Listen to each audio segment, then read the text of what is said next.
Hello and welcome, everyone, one more time to the Wargaming table here on the SitRep podcast. I am your host, Risky Jim, and today I am joined by Mr. Rasmus. Mr. Rasmus, how are you doing today?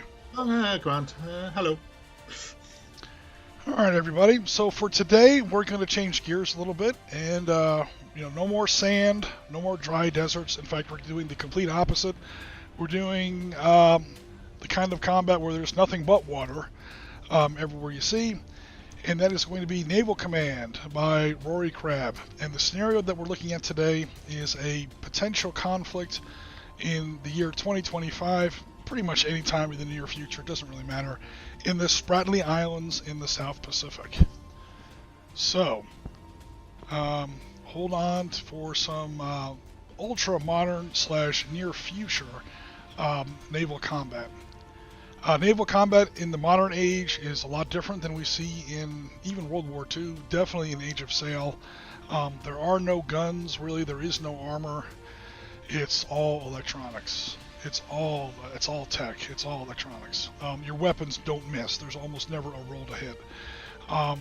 Because everything's guided, everything's GPS, guided to its target, radar guided, self-guided. Active and passive sensors, it's pretty much impossible to hit. The weapons are so powerful that there's no point in putting armor. They stopped putting armor on warships a long time ago. Your armor is your electronics, and your armor is your close-in defense systems, your anti-aircraft systems, and staying hidden is pretty much, it's about detection and counter-detection. Why wear armor if you can make the miss? Yeah, and also the weapons are so powerful that, like a Kingfisher surface-to-surface missile that the Russians were throwing around in the late 90s would break an Iowa-class battleship in half. So, at this point, most of the torpedoes are nuclear armed. They set off these gigantic shockwaves under the water. So, you're really going to, put on armor for that? I mean, it's it's better if they just don't see you, trust me. Okay, so for today's episode, we are looking at a place that you may have heard about in the news community. Hello, Damon has joined the chat. And hello, oh man, who we got here? A new person, I'm not really sure if I recognize this name. We have Quelfboy99 on Twitch. Welcome to the stream. Damon, we certainly know all about Damon. Damon's a longtime member, and he's often kicked the crap out of me here on our stream games. Actually, we kind of kick the crap out of each other here on these stream games. So welcome, new and old, to our latest SitRep podcast stream. So what we're looking at today, like I was saying, is the Spratly Islands that people may have heard about. There obviously is their position in the world. We've got China here to the north, People's Republic of China, Vietnam, the Philippines, Malaysia, Borneo, so on and so forth, Cambodia, they're not really involved in this one, and so on. But these are the countries that control this part, or at least lay claim to this part of the South Pacific. Technically, it's the South China Sea. And as you can see here, maybe a little bit, this isn't the best image, but it's pretty good, that a lot of this water is extremely shallow. Where it's more of a light blue, we see some extremely shallow water. So the Pacific obviously is known for being a very large ocean. The deepest part of the ocean anywhere is in the Pacific. That is not this. This is some of the shallowest ocean water you'll ever see. That isn't like, coastal, waterways and things like that. In fact, it's so shallow that at low tide, hundreds of new islands appear as the tips of some very, very shallow lying coral reefs pop up out of the water. And then when high tide comes in, the islands disappear again under like 3 feet of water or 5 feet of water. So for the longest time, nobody cared because you can't build anything on these islands. It's underwater half the time. And, we got Vietnam, who's never had a huge naval presence. We've got the Philippines, who hasn't had a huge Navy presence. And we have, Borneo and Malaysia down here doesn't have a huge naval presence. Indonesia also has some islands down here, don't have a huge naval presence. And China wasn't that worried about it because China had other problems. Taiwan is much further up this way, Formosa. They were more worried about that. When it comes time to China's maritime or naval or whatever interests, they were much more worried about Taiwan, North and South Korea, and Japan. That's all much further north. However, what's been happening lately is, when I say lately, I mean like since 2013, 2014, is people have started these gigantic dredging projects here in this part of the Pacific, where they'll just park a couple dozen giant dredging ships, like huge ships, and all they do is dredge next to some of these reefs. And these pistons sort of break up the bottom of the ocean floor. They're destroying thousands of miles or hundreds of miles of coral reef. So they're causing incredible ecological damage as well as everything else. And they suck all that up through these gigantic pipes and these floating pipelines, and they just dredge it and they dump it onto these other more shallow-lying reefs. And they're building their own islands. The Chinese started it. They're with all these red islands that you see. These are Chinese-claimed islands. They weren't islands before, but they're becoming islands now with horrific speed. I'll show you a time-lapse photo in just a second of how fast they're creating new islands out here. And once they started doing it, everybody else started doing it. The Philippines were next in line. They started by taking an old American LST, landing ship tank, left over from World War II, and they sank it on top of one of these reefs, and they turned it into an island, air quotes, and they turned it into a troop convoy, a troop barracks. This is international waters, so no one really has claim to a lot of this stuff. Nobody had ever claimed these islands before because they were only islands like half the day, if ever. And they're making islands, and because these islands have never been claimed before and they literally created them, they get to establish sovereignty over them. And once they establish sovereign territory out here, there's that 12-mile radius around there in international waters. That's now our water. And that doesn't sound like it's that big a deal. Who cares about these tiny little islands? I mean, I'll show you how small they are because they're literally creating them in less than 6 months. Just dredging. Except, again, we've got Vietnam here, which is a huge emerging economy. South Korea is up here. Taiwan is up here. China is up here. Japan is up here. Walk into any Walmart. Pick up any item off the shelf, turn it onto its side, and see if on the bottom it doesn't say made in Vietnam, made in China, made in Korea, made in Taiwan, made in Japan. These are all Pacific Rim economies that have zip in oil. And all the oil comes out of the Persian Gulf. It comes around India, it comes down through the Indian Ocean, and it comes up right through here. So the Spratly Islands may not be a stretch of waterway, or the South China Sea may not be a stretch of waterway that we hear that much about so far. Yep. Like the Persian Gulf, Straits of Hormuz, Suez Canal. I can promise you in the next 5 to 10 years you're going to start hearing a lot about it. Because 80% of the world's oil export goes up, well, maybe not for Europe, but for any place on the Pacific Rim. All the oil comes up through here, and everyone is trying to gain control over that choke point. And they're doing a pretty good job, I'm sorry to say. So here's a photograph of an island as it existed in 2014. I say island. As you can see, it's mostly underwater. You literally have a dot of land over here, and even that might be artificial. It looks perfectly round. And then we have this perfectly square little, it almost looks like an oil derrick or something like that over here. That's in August of 2014. Then the Chinese get to work on it. That's them in September 2014. 1 month later, you can see these dredging ships, and you can see where these pipes, these floating pipelines and hoses are just dumping sand and broken up coral on top of this other coral reef to build up an island. That's in less than a month. This is them in November. They're starting to build an airfield. This is them in December. They're building not only an airfield but also an anchorage. They're going to start basing warships here as well. This is them in February 2015. Their anchorage is almost complete. You can also see where they dredged out a channel so that heavier warships and supply ships and even troop ships can get up in here. They're also starting to build structures on the island. So these islands are definitely stable enough to actually hold, permanent structures. These aren't encampments. The Chinese are building new territory and new bases right astride of these oil shipping lanes. This is them in March of 2015. Their harbor is already in business, and they're already starting to lay the foundation for their airstrip. This airstrip is going to wind up to be 3,000 or 3,200 meters long. So it's a full 2-mile long, 10,000 foot runway like you see in almost any international airport when they get it done. And they're getting it done awfully fast. Here they are in April. More structures. Their airfield is starting to extend. This is them in April 20. I have two April 2015s for some reason. Here they are in May of 2015. The full length of the runway is now laid out. Here they are in September of 2015. The airfield is now completed. They've got a taxiway to the south. They've got their main takeoff and landing runway here to the north. They've got fuel supplies. They've got frigates already deployed in here. They started, like I said, in what was it? April? Oh. It was 2014 for sure. They started in August of 2014. So this is now September of 2015. So in 13 months, they've built their own island and then built their own base on the island. There's now a couple thousand troops here.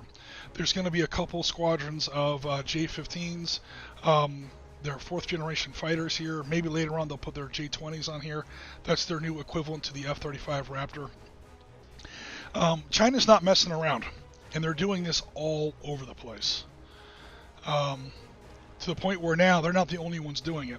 China's been building bases out here. Malaysia's doing it, Vietnam's doing it, Taiwan's doing it, the Philippines are doing it. These are all either artificial islands or artificially increased islands, and everyone's building massive military infrastructure out here. It's only so long before somebody pulls the trigger at the wrong time, at the wrong moment. A military exercise goes wrong. You have this many warships, this many combat aircraft from at least 4 or 5 different factions running around out here. There's 5 factions locally: China, Philippines, Malaysia, Vietnam, and Taiwan. All countries that get along just so well. I mean, China and Taiwan, I mean, they're old friends. Vietnam and China, old buddies. They love each other, BFFs forever. It's something's going to cook off here. The scary part is if you look at the colors intermingled. Oh yeah, they're all mixed in. They're all mixed in, and we're going to see that on today's map. So today's map is going to, or so today's game. We're not going to get into all these other factions. That game would take a month. But what we're looking at here is our map, and you can see where we have different factions that control different islands. There are other nations on this map, so we have to keep an eye out. There's a special rule for that. You're not allowed to operate within 12 inches or fire a weapon within 12 inches. 12 nautical miles. It's an inch to a nautical mile. Within 12 inches of an enemy, of a neutral target, or else you draw somebody else into the war. Today we're going to be looking at the United States Navy versus the People's Liberation Navy of the People's Republic of China. So basically China versus the U.S. is the short answer. The Chinese have some of their bases. These are actually the real islands that are out there. Johnson Reef, north and south. Mischief Reef, which used to be just a reef. Now it's an island, complete with a full air base on there. And then we've got the Philippines, who have bases out here and islands and claims. Vietnam and Taiwan. Malaysia doesn't have anything this far north, so you won't see any Malaysian maps on here. And for today's scenario, we have the commercial, air quotes, the commercial ship SS Latham. And for anyone who gets that reference, you get 10 points in the stream. The communication ship SS Latham has become disabled and wandered into hostile territory. A rescue is to begin within the hour. Your mission is to provide air support to that rescue. There are MiGs in the area, and tensions are high. I've given away way too much. Yeah. Basically, SS Latham is the ship that they have to save in Top Gun. You never see it, but that's the purpose of that last that last air battle in the movie. So I stole the name, but long story short, SS Latham is an American ship, an American commercial container ship, or whatever you want to call it, that has has suffered some sort of engine failure, and it's now drifting towards these Chinese bases. Except it's not a container ship. It's a clandestine surveillance ship. The CIA has equipment on there. They've been spying on these new Chinese bases. The Chinese know it, and they are going to try and sink or capture SS Latham. They prefer to capture it. They get more victory points to capture it.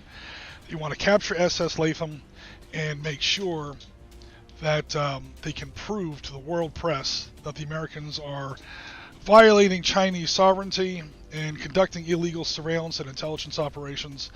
Let me put his central dot right there on the X so we know exactly where he is. All right. So that's sort of the objective. At least one of the objectives for today's game. Okay. So let me check out Mr. Chat here, and Rasmus, let me know if you have any questions so far. No, seems pretty straightforward. Okay. Oh wow, we got lots of people in the chat. Hello, Piotr. How are you doing? Greetings to all. All your bases belong to us. Well, we'll see about that. Is a SitRep Discord server, says Quelfboy. Yes, there is. Absolutely. I will go ahead and, if you give me just a second, guys, a 2-second pause in the stream here. Maybe I shouldn't be doing this right now. Oh, here we go. I am going to try to set up a new... oh my god. Alright, now it's being a pain in the ass here. So...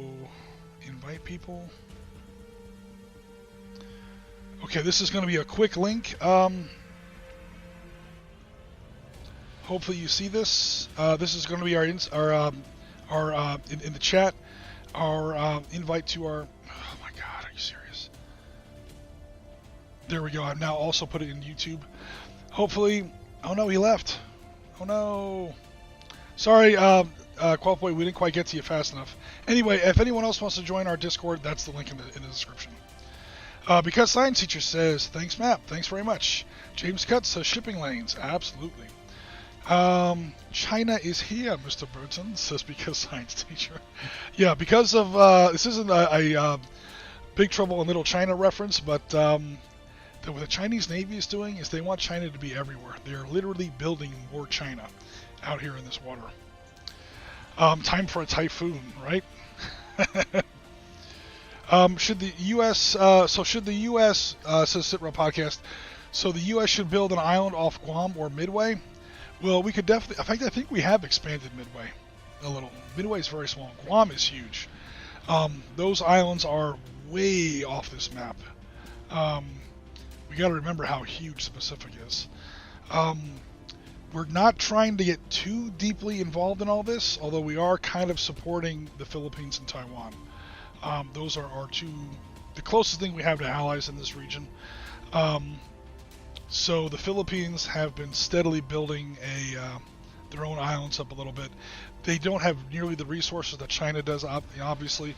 So their first one was literally, like I said, an old American LST that they sank on a reef, and they created an air quote island. And they sank it nice and level, and on that rusted ass old LST, they now have a troop barracks. They hollowed it out and turned it into a building. And yeah, they now have a base out there. If you want to call a World War II LST sitting sunk on a reef a base, they do have it. So everyone's trying to get in on this game. They're trying to counter what the Chinese are doing. So Piotr says, somebody took Sid Meier's Civilization a little too seriously. They're playing Civilization at 1-to-1 scale. Some similarities with the World War II Pacific campaign, just with a much better island-making technology. Yeah, they didn't build islands in World War II, but they definitely built bases on islands. That's what kicked off all of Guadalcanal and the whole Solomon's campaign, which is probably one of the most important campaigns of the Pacific War. Midway often is called the turning point of the Pacific War. I'd say it's the Solomons. It actually happens a little bit later. Instead of island hopping, it's island building. Yeah, I'll just hop to a new island that I just built. The real SS Latham was one of those tankers made of concrete. Oh, cool! I didn't know that. I literally just boosted the name from Top Gun. If you watch the end landing, the end dogfight scene in Top Gun, my favorite character in the movie is the bald. I guess he's the air boss, or maybe he's the CAG. He's basically their boss. He's the guy who yells a lot. He has a big sweaty head and he yells a lot in that movie. That's the briefing he gives at the end of the movie. Vorpal Bright has joined the stream. Hello, Vorpal Bright. Welcome to the stream once again. Alrighty, so that takes care of YouTube. Have I missed anything in Twitch? No, I think I'm pretty much seeing everything thanks to Restream. Thanks very much for helping us out with that SitRep podcast. Alright, cool. So I think I am caught up on Mr. Chat. If I missed anything, guys, let me know. Piotr says, use Das Tool. I've been using Das Tool. It's all fine. Alright, cool. So I'll go ahead and keep the stream going here. Alright, guys, so I think we are just about ready to start. Rasmus, did you have a preference on which side to play? No, it's completely up to you. Okay, I'll go ahead and play the Chinese then, and you can play the Americans. So here are our available forces. As might be expected, the Chinese have a slight edge in numbers. The Americans have a slight edge in technology. And I do stress slight. The Chinese Army may not be that technologically advanced, but the Chinese Navy and Air Force is not quite as technologically advanced as the United States. But it is nothing to sneeze at. It is not a joke. These are the brand new, I think they're called, actually let me just go ahead and look it up. Since I did all the research, I might as well use it. These are the Jiangkai class frigates. These are pretty much their newest frigates. These started coming out in 2008, so they're not exactly, old. No more blowing up old Argentinian destroyers left over from World War One. From World War II, like we did in our Falklands game. These are pretty close to top-of-the-line ships. They're only frigates, though, as opposed to the Americans, who have two of their top-of-the-line destroyers, the Arleigh Burke class. That's going to be USS McCampbell and USS John McCain. Are the two American destroyers on the table. As soon as I get back to that part of the spreadsheet. Oh my god. Here we go. Each American destroyer launches one SH-60 Seahawk. That's going to be very important for all kinds of reasons.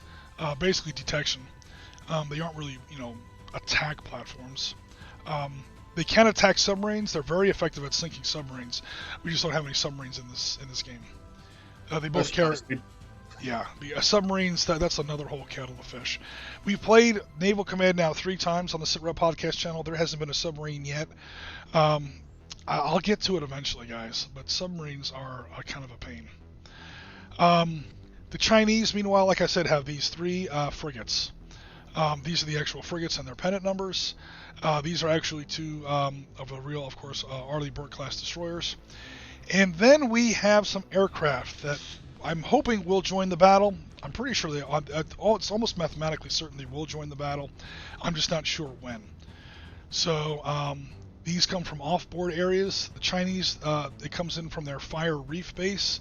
That's one of their other bases from like way over here. That's like their big one down here in the southwest. That's way out of our battle area.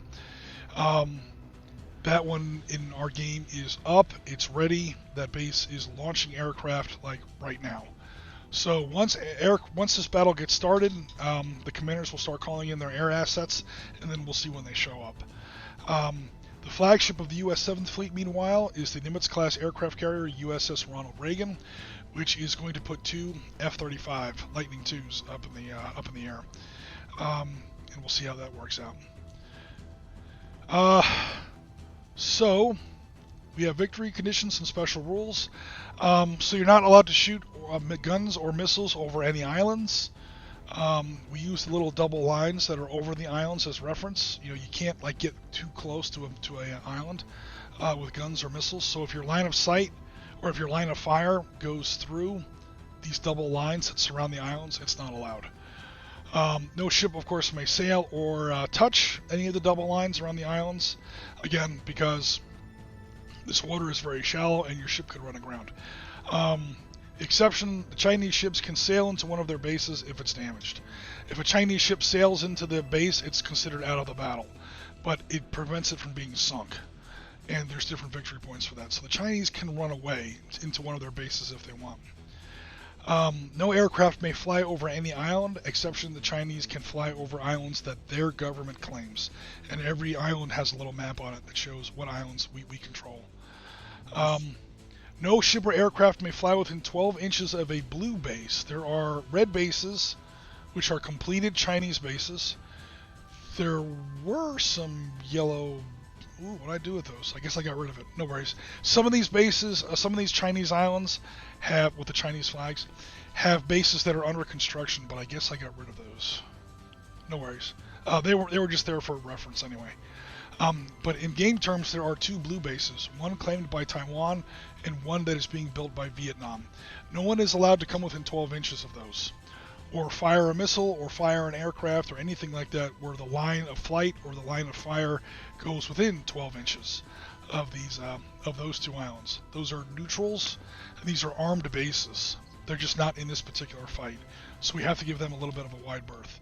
That's going to screw up the Chinese entry area a little bit, but that's kind of intentional. The last thing you want in a naval command game, I feel, is just an open blue grid. Blue water. Yeah. Two lines of ships shooting at each other.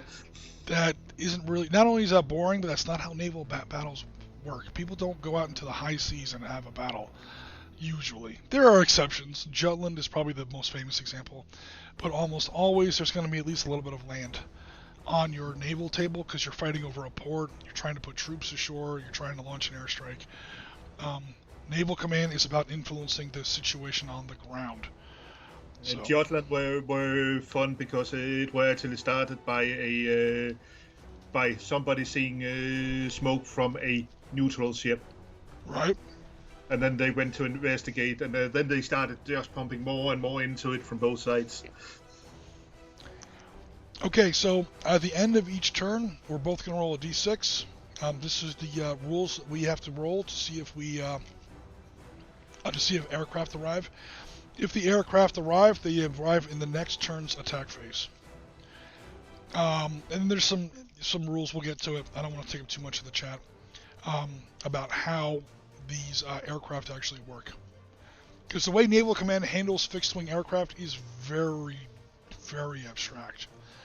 They basically call strike aircraft, they actually kind of consider it more like a missile. It's a missile with a man in it. You launch it like a weapon. You don't really maneuver or have dogfights, really. They do have some mechanics for that, but we'll get into that a little bit as we go. Yes. Oh, excuse me. And Ben is having fun with the Denmark Strait. Oh, God. Well, yeah. We get into more narrow waters for sure. Then we've got some victory conditions here. This is what happens. This is how you rack up points, and at the end of the day, whoever gets the most points. So the Chinese, of course, are trying to sink American ships and shoot down American jets. Helicopters don't count. The Chinese are trying to sink, American warships and shoot down American aircraft. We can also sink the SS Latham, or we can board the SS Latham. And if we can board the SS Latham, capture a couple of those CIA guys and some of their equipment and some of their records of what they've been surveilling on our bases, we can then go to the world media and say, look at what America's been doing. So we get 5 points for that, if we can do it. That's going to be tough. Then we have U.S. victory points, again, damaging Chinese ships or sinking Chinese ships. The Americans can also attack these Chinese bases. You can throw like harpoons or tomahawks into these Chinese bases. So you can get points for that. It's not as easy as it sounds. Of course, the base can't move, but the base does have air defense. And if you score light damage on a Chinese base, you get a point. If you score heavy damage on a Chinese base, you get a point. The good news is the Chinese base can never be sunk. So if you want to start whaling on a Chinese base, you can just keep hitting the same base over and over and over again to come back with some victory points. And of course, you get some points for shooting down Chinese jets. Yes. So that's about it. Unless, again, I'll check, make sure anyone has any questions in the chat. Other than that, we're ready to get started. Okay, so. Oh, wow. Yep. Oh, wow. Okay, let me get caught up on the chat here. Okay. Okay, why did why did World War II Italian... It's time for jokes, everybody. Vorpal Bright says, why did the World War II Italian battleships have glass bottoms? I don't know. I'm sure we'll find out later in the chat. Springtime is doing a French versus UK Air Force over Jersey Island in command modern operations. Wow, that's a war that I didn't see coming. I guess it's possible. Well, the UK did deploy warships to stop a French blockade over the whole fishing and Brexit BS going on. Really? Holy, Yep. Okay, I did not know that. Holy crap. Okay, well, there's a conflict that I didn't see coming. Talk about awakening old ghosts. Holy crap, the French versus the British. That hasn't happened since... Around Jersey. Yeah. Some of those old forts are still standing when the British thought they were going to get invaded by the British. By the French. Oh, Vorpal Bite says so they could visit their Air Force. Hey, don't make fun of the Italian Navy in World War II, man. They didn't do that well, but it wasn't their fault. It was their politicians' fault. The Italian Navy in World War II was pretty good. Up to and including what we would call today Navy SEALs. There was a famous raid by Italian frogmen in Alexandria, where they sank or heavily damaged a couple British battleships. Guys just with like human torpedoes. They had like these James Bond style mini submarines that they snuck into this harbor completely under the water. This is with 1940s technology. They attached a bunch of bombs underneath these British battleships. They blew the British Navy completely out of the Eastern Mediterranean for about 6 months, and then I'm pretty sure they got away with it. They just puttered back out. So yeah, the Italian Navy they had some awesome ships. They just didn't always have the best air cover, and once they don't have good air cover in World War II, yeah, your battleships aren't going to do very much.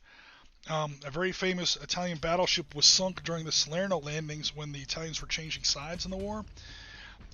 By a German, what some historians call the first air-launched cruise missile. They basically took a miniature, somewhat smaller version of what history would remember as the V1. They dropped it off the bottom of, I think, an HE-111, and it, with gyroscope, guided its way to a target. And it blew, I think it was the Italian battleship Roma, blew her in half and sank her. 1,400 people were killed. Yeah, Salerno was a mess. Let's see here. Springtime says the SH-60, MH-60 can be used to search for enemy warships with its search radar. This is true. You can definitely spot. They're very good for surveillance. The SH-60 in the game also drops air-launched guided torpedoes. You can technically use them against ships, but the range is only 12 inches. So it's much more useful as an anti-submarine weapon. In a pinch, assuming you don't get blown out of the sky, you could technically launch a torpedo against a Chinese surface ship. I just don't like your chances. Otherwise occupied. Something, yeah. So we have a little mini battle report here. Springtime says so far the British have lost 12 Typhoons. Holy crap! And the French have lost 10 of the Rafale, I guess, fighter bombers. Holy crap! That's you guys are having a hell of a battle over there. Right? I mean, I come from New Jersey, so I would never fight over New Jersey.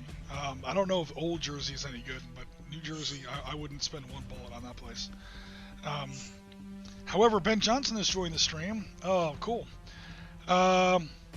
This is going to be cool. Thanks very much, Ben. And then, yeah, Ben was mentioning your comment about the Denmark Strait. Everyone knows about Denmark Strait. Or if you don't, that's where the Bismarck and Prince Eugen sunk HMS Hood, May of 1940. Give them a broadside, Mr. Shaw. It says, but yeah, that's not really this kind of war game. Cape Matapan, Italian's not so good. Yeah, they're also up against the best Navy in the world, but normally the Italian Navy was pretty good. They at least had some good ships. Their officers maybe not so much. Oh, okay. Here's the background we were talking about. So James Cutt says in the chat, the UK deployed 2 gunboats, air quotes, to Jersey due to the inevitable Brexit caused fishing issues. Most political points scoring show of force than any real issue. Okay. Alrighty. And the Tamar has that fancy new Dazzle camouflage. Dazzle camouflage will never go out of style. It just looks too awesome. Okay, after all of that, let's start turn 1. Okay, so the Chinese entry zones are here in red, and the American entry zones, 7th Fleet, are here in green. Both of us are kind of hung up on our islands a little bit. Like, again, you can't sail through double lines. You can start there and swing around, or who knows. Again, SS Latham is the ship that the Chinese are either trying to get to if they can. If not, they get points for sinking her. What else is going on here? I just realized I didn't assign SS Latham damage numbers. I'll just keep her with the same damage numbers as everybody else. 6 and 9 for light damage and heavy damage respectively.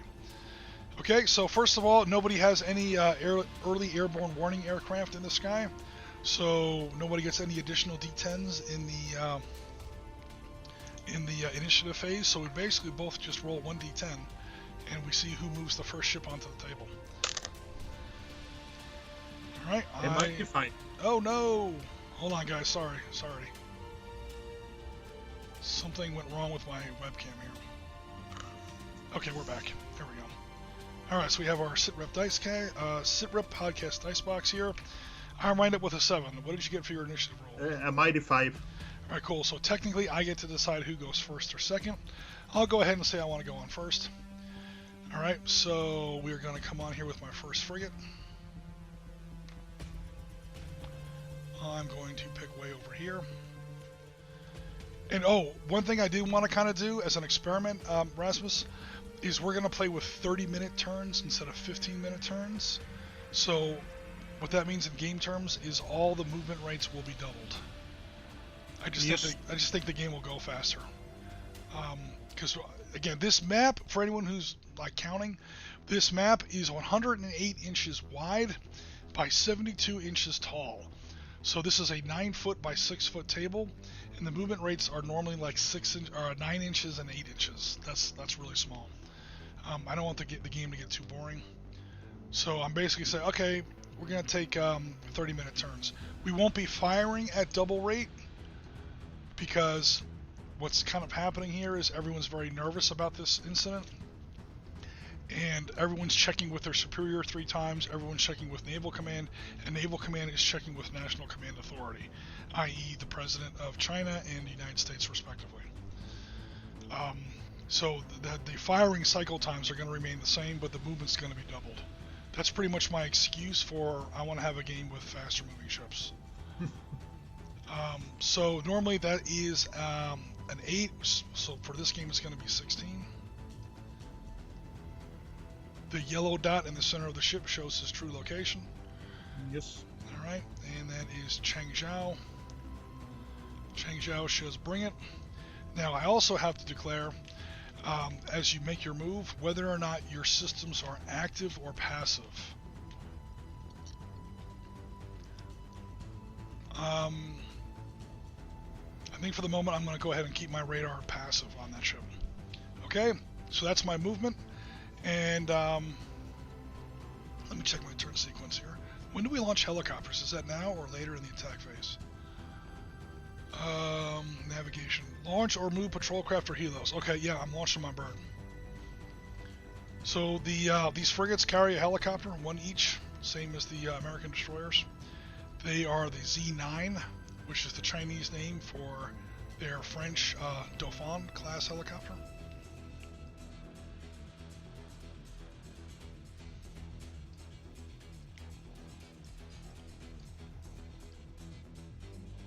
Oop, let me not go within 12 inches of an island I don't claim.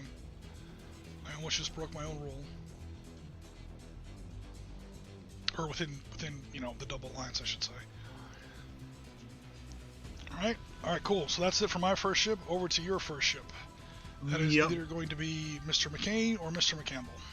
We'll start with McCampbell. Alright. All right, and generally speaking, and then we can zoom in on a location. Where did you want to enter from any of these green areas? I think I'll come in all the way down in the bottom of the green.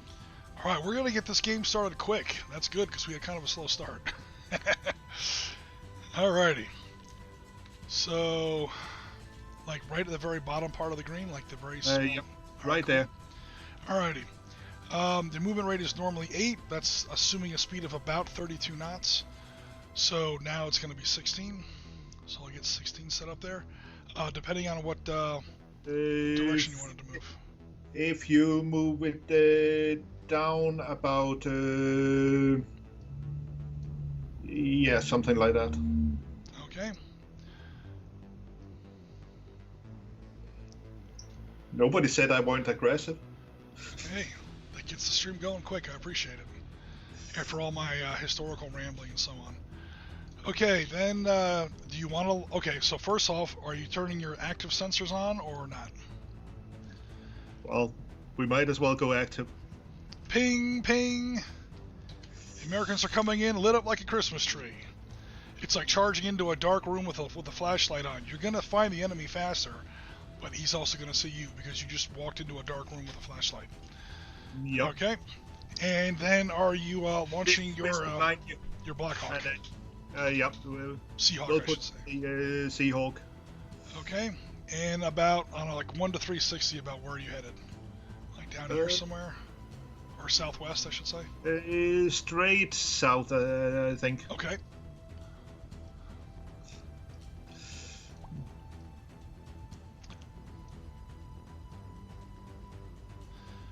Guys, I know that aircraft move further than this, but when you're launching it, half the movement rate is them launching the bird. So I'm just, for the first turn of movement, I just move them 12 inches. I think once they're launched, they have a movement rate of about 30. 35, in fact. Okay. So, and again, that will be doubled because we're doing double turns, basically. Double turns movement-wise. So they're a lot faster than this, but for the turn that they launch, I just move them 12. That's not actually a rule, but well, okay. So I'm gonna bring this guy in a little bit different angle here, because holy crap, the Americans are coming on really fast.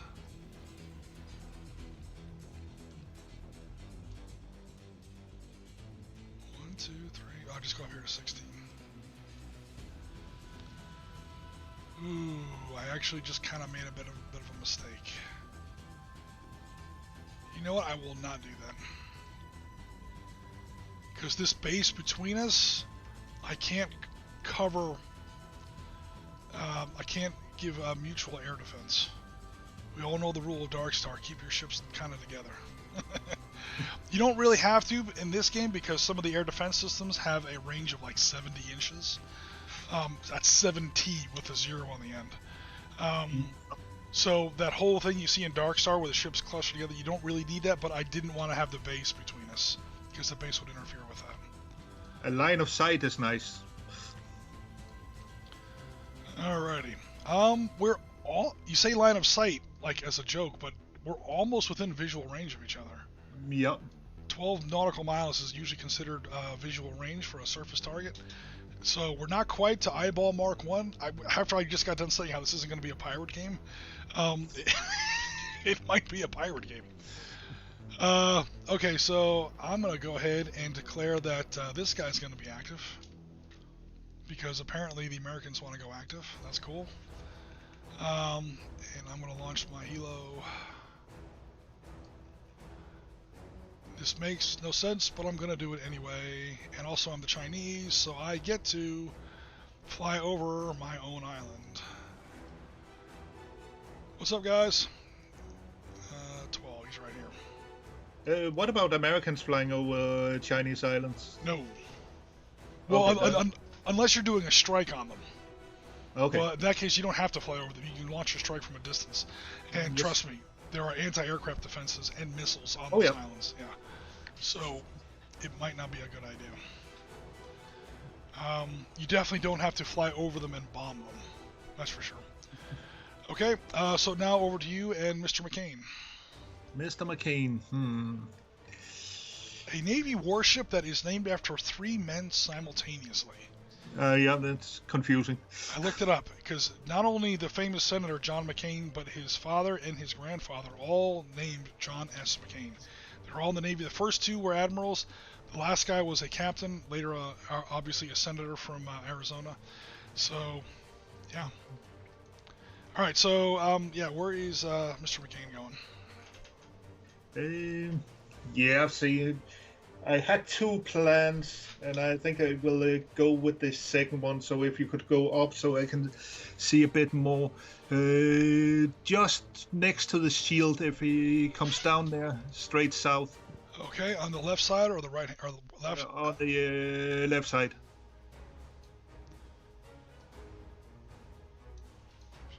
A little bit of a pincer move coming on. I like it. Alrighty. And we're going passive. Cool. This is just in case I make a run on the Latham. Exactly.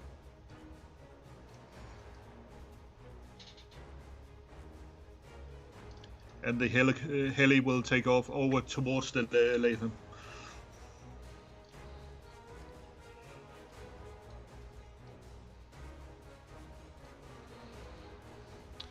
The communication ship SS Latham. Where did I put my other? It's up by the okay. McCain. Yep. Okay. And then you might want to move the McCain flag over to McCain. Label. Yep. Blink. Sweet. Yeah, actually, that's exactly what I was going to do. I was going to start getting this ship over there towards the Latham. So this is cool. We're almost going to have 2 battles going. So that would be 8. And then I will check out Mr. Chat. And I'm going active. So, I mean, there's no hidden movement in this game. We've experimented with hidden movement rules before, but both sides have satellites, obviously. Hell, both these stations have rovers on Mars right now. So everyone's got satellites. However, the ships on the table or aircraft on the table have to detect the ships themselves in order to engage them with weapons. So there's no, like, hidden movement. I know there's a ship up here, so I know to go active. But at the same time, I can't launch a missile at her right now. At least not until I get on table detection, which really means identification, confirmation, make sure I'm not sinking a Philippine fishing trawler or something, and more importantly, target acquisition, where I can actually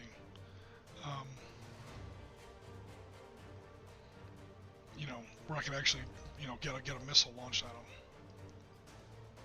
The Live of Reef, does anybody own that one, or is that just you? I saw, no, there's no flag on it. So I saw no, I'm sure somebody does. Actually, it's also only a reef. I may have drawn it too big. So long story short, yes, you can fly over it. But nobody can shoot over it with missiles or whatever. The radar won't quite go through it. Yes. I'm not 100% sure if that's factual, because I think that's mostly a reef. We'll say the battle's taking place at low tide. But I also wanted to put some, i.e. terrain, on the table. I know I'm kind of using that term loosely in a naval game, but if it's just a big blue field, it gets boring real fast. Because everything here has ranges of like 100. Also, with just how we decided to come on the table, this game is going to jump off real fast. We're going to see some ships on fire pretty quickly, which is great. Okay, so that's everybody moved. We have sensor status on everybody. So that completes the navigation phase. We now go to the detection phase. But before we do, we will check out Mr. Chat. Oh man, here we go here. It's Sunday, y'all, says Ben Johnson. You know what that means? It's time for pizza, so I guess Ben allows himself to have pizza once a week. Cool, and today's the day. Certainly, there's pizza on the imperialist American ships. He mumbles in Chinese. When you say mumbles, are you like muttering under your breath, Piotr, or are you mumbling because you have your mouth full of American pizza? Um, Alrighty, so then we have James Cutts. Are you sure those aren't Russians? Yeah, you wouldn't want to sink a Russian ship out here, that's to be sure. Mischief Reef, that's the actual name of the reef. Where it's no longer a reef, it's now an island. And the Chinese have been up to some mischief out there, to be honest. Yeah, the CIWs are definitely going to get some actions, Damon. Here it comes. To be sure. Those CIWS, yeah, close-in weapon systems, that's the phalanx. The Chinese have their own version. It's not quite as good. But the Chinese frigates do carry a 30mm 7-barreled Gatling gun, radar-guided Gatling gun. So kind of the same thing. It's the Chinese knockoff of the M61 phalanx. Cool. Alrighty, so we're caught up on Mr. Chat here, I think. Let's go ahead and move on to the detection phase. In some ways, the most important part of the game. So make sure I get it right. Alright, all ships auto-detect within 8 inches unless blocked by land. No, all aircraft detect within 16 inches. I don't think so. It's possible. Do we have any aircraft within 16 inches? Let me check. Regardless of land, that is close. That's first Seahawk is 17.5 inches away from Changzhou. Yep. Meanwhile, oh, again, 17 or 18 inches away from Yep. McCampbell. Damn. All right. Not that it really matters, but I think I've detected. Well, it does if I want to sink her. I think I have Latham detected. Yeah, Latham is now detected. So,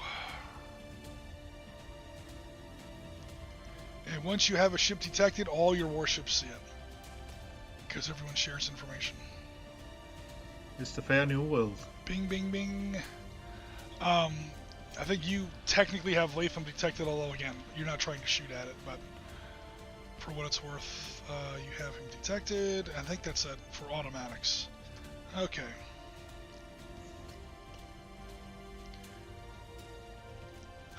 For radar detection, each ship or patrol aircraft rolls starting with the first player, that's me. I declare which ship each unit is trying to detect. I then roll 1d10 plus search radar modifier, plus or minus radar detection modifier. I see the chart. I have to score greater than or active if using active sensors. Active, okay, that's a little needlessly complicated, but that's okay. Successful detection equals, okay, cool, for the rest of the game. Alright, so,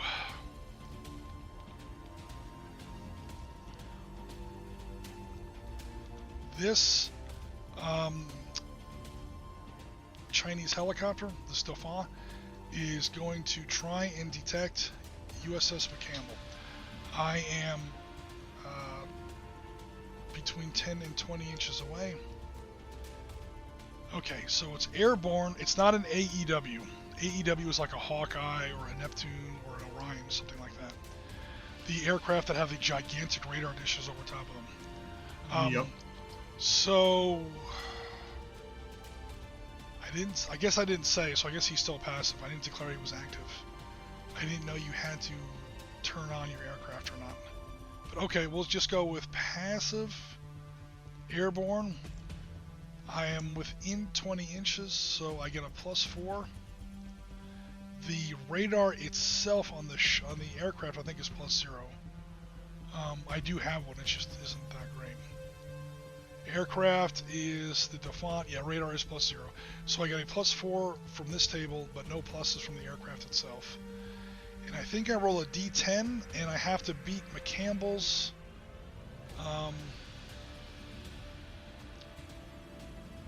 Oh, that's the target is using passive. Never mind. No, that's passive. Target using active. Then you Target got using active. Okay, so McCampbell is active. Okay, so I am using the right table. Okay, cool.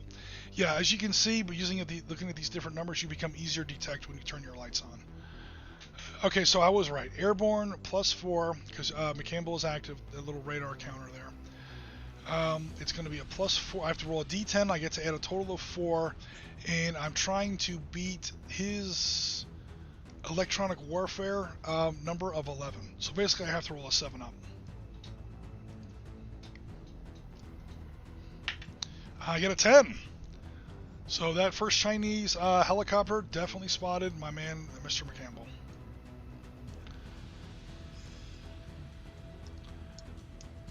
We got him, sir. We got him. With all these aircraft, yeah, aircraft are huge. Helicopters are hugely important in naval combat. When you play Harpoon, I know that Bill recently bought a copy of Harpoon. When most people play naval war games, they want to look at the turrets. I want to see how many cannon I have. I want to see guns. I want to see torpedoes. I want to see missiles. By your third game of Harpoon, you're like, I want to see what sensors I have, and I want to see what helicopters I can launch, because that's all that matters. Okay, Can't so smoke that. them until you see them. I'm sorry?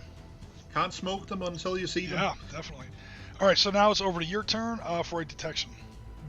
Yeah, the helicopter down there to the south. Yep.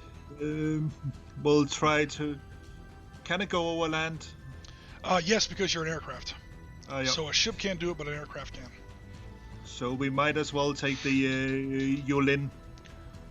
Okay. The same roll, because I think I have the same electronic warfare number you do. I have a +1 if I okay, cool. read the chart correctly. Yep. The SH-60 has a +1, a better radar on the Seahawk, so that's going to be a +1. You get the same +4 because you're the same range, same type.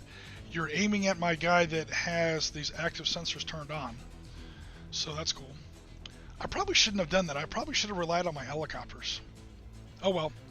I was thinking the same thing. I know I'm having a hard enough time knowing the rules. I don't know any of the tactics yet. Keep your ships passive. Have your aircraft go out there, turn on their lights. An 8 plus 5, 13. 13. That definitely does beat my my Jinkai class's electronic warfare modifier. So that's going to be a quick detection. Yeah, like I said, I think this game's going to kick off pretty fast. Because as big as I made the map, we kind of came on the same corner, and anxious to kind of mix it up almost immediately. Get in there in a knife fight instead of a gunfight. Alrighty. Cool. Over to me. I don't really have anybody else. I've detected 2 out of the 3 ships on the table. I will try to detect Mr. McCain with my other aircraft, this guy. I have 2 more aircraft I can attempt. Okay, I'm within 30 inches. I'm an aircraft, so I can detect over land. McCain is passive, however, so I'm going to have a little bit of a poorer number there. Okay, so I'm airborne. Oops, this one down here. Let me turn on my little tool.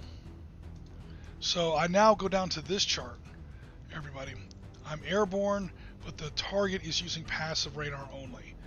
So within 30 inches, I almost said hexes, I now only get a +2. I get no bonus. I don't get to use these higher numbers because he doesn't have his radar switched on, which makes it harder to detect him. And I don't get a bonus from my helicopter itself. The number I have to beat is an 11. So with a +2, really I have to roll a 9 up at this point. Fortunately, I have more than one helicopter with which to do this. Alright, so heading over to Mr. Webcam. Let's see if I can detect him. Lucky dice time. Do it! A 10. That's my second 10 in a row. He got him detected. The entire U.S. force is now detected.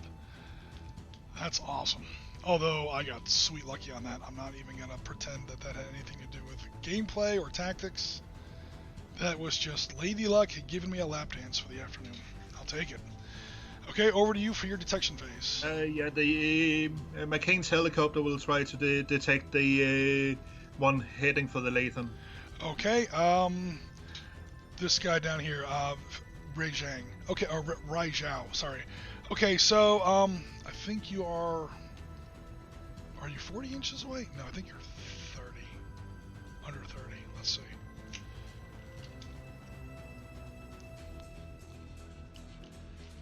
I need to make bigger rulers. For this sort of game, oh yeah. Alright, so that is 24. 6 inches, that's 30. Alright, yeah, so you're going to be 40 inches away. So, however, he does have his radar turned on. Again, he has his little radar counter there. So, again, over here to this chart. Okay, so I'm using active, so we're definitely on the right chart. Airborne on the active +2. table. Cool. Within 40, +2, plus an additional +1 because of your SH-60 radar. Gives you a total of +3. You need an 11. You need to roll an 8 up. A 10. Oh, wow. Awesome. Everyone's detecting everybody. We've been training for this moment for years. That's like our third 10 in a row combined between the two of us. Awesome. That means, you know what that means? That means we get to skip most of the detection phase in future turns, which is good. I have one ship that's not detected yet. I literally now have everything detected. So over to you for who else you want to have someone detect something. Yeah, because can the McCampbell try to detect that one? Because you have line of sight. Now here, line of sight matters because you're on the surface. So that one, yes. The McCain, I don't think so. I think the McCain runs into the Lebog Reef. Yep. So, yeah, McCain is not going to be able to detect that ship. And you would be able to detect this one, but you already have it. So, no worries there. And I'm pretty sure detection remains for the rest of the game. Once you got him locked on. He's in your targets, he's in your CIC computers, you have him plotted. Now you just track him. I don't think there are rules for losing contact. I could be wrong about that, so forgive me if I am. So? Alright, so, okay, now we're on the surface. You are active. You are less than, are you less than 20? No, but you are less than 30. Alright, cool. So, back here to this one. Okay, you are active. So once you become active, it doesn't matter if the enemy's passive or active or not. You're pinging him. So you're on probably the best table of all. The problem is you're very visible yourself. Shipboard, also the range is very short. Holy crap. So shipboard, less than 30 inches, you're at extreme range, but you do have it. 3, now, here's the good news. The search radar. Yeah, the aircraft, the radar on a ship is just because of size going to be much more powerful. These numbers only count if you are active, but you've gone active. So your search radar is +3, very powerful, very short ranged, but very powerful. Plus the +3 that we already determined down here becomes a total of +6. That's correct, and you need at least an 11. I don't detect anything. Really? All together it'll be a 7. Wow. So you roll the 1. So the hard ones we made, but the easy ones we whiff. Yep. All right, cool. So this guy has rolled. This guy has rolled. This guy has rolled. This guy doesn't have any targets that aren't already detected. I have everything detected. I think that is the end of the detection phase. Okay. Attack phase. Alternating, starting with the first player. That's me. Yay. Each ship can fire all weapons. Launch, strike, or fighter aircraft. We have no strike or fighter aircraft on the table yet. We'll come to that soon. Strike missions are already launched. Can also attack now. Okay. Gunnery attacks. No, because we're not even close enough for that. Missile attacks. Subject to air defense. Yeah, someone's launching some missiles. Let's see. I'm not detected yet, so he isn't going to shoot for now. Mr. Yulin, who's already lit up, he says, I'm kicking off with my two, what are those? JS-300s or whatever the hell they call them? C-803, surface-to-surface missiles. I have a rate of fire of 2, so I'm going to go ahead and fire that off. Range 150. Hello, I'm in range. The entire table is only 108 across. Accuracy +3, air defense is 2. Okay, so 2 missiles just launched off of... It's cool, the Chinese should definitely shoot first. That way the Americans can sort of be the good guys. Yulin just fired off 2 C-803s heading for USS McCampbell. So, USS McCampbell, I'll go ahead and put this on here. Here's where we find out how awesome American destroyers are. Alright, so that just happened. Alright, McCampbell, let's talk about your air defense. You have to try and shoot down these missiles. Okay. Let's get some... Pretty sure I know how this works. Okay, so the Arleigh Burke class has the SM-2, basic anti-aircraft guns, 50 cals, anti-Somali pirate guns. They have a very small chance, but they do have some kind of chance. But the real thing is the phalanx. So every time you roll your air defense dice, I slap a defense counter on your ship and your number gets reduced by 1. So it depends on when you want to engage. You can engage more than once. You can engage in each range band, I think.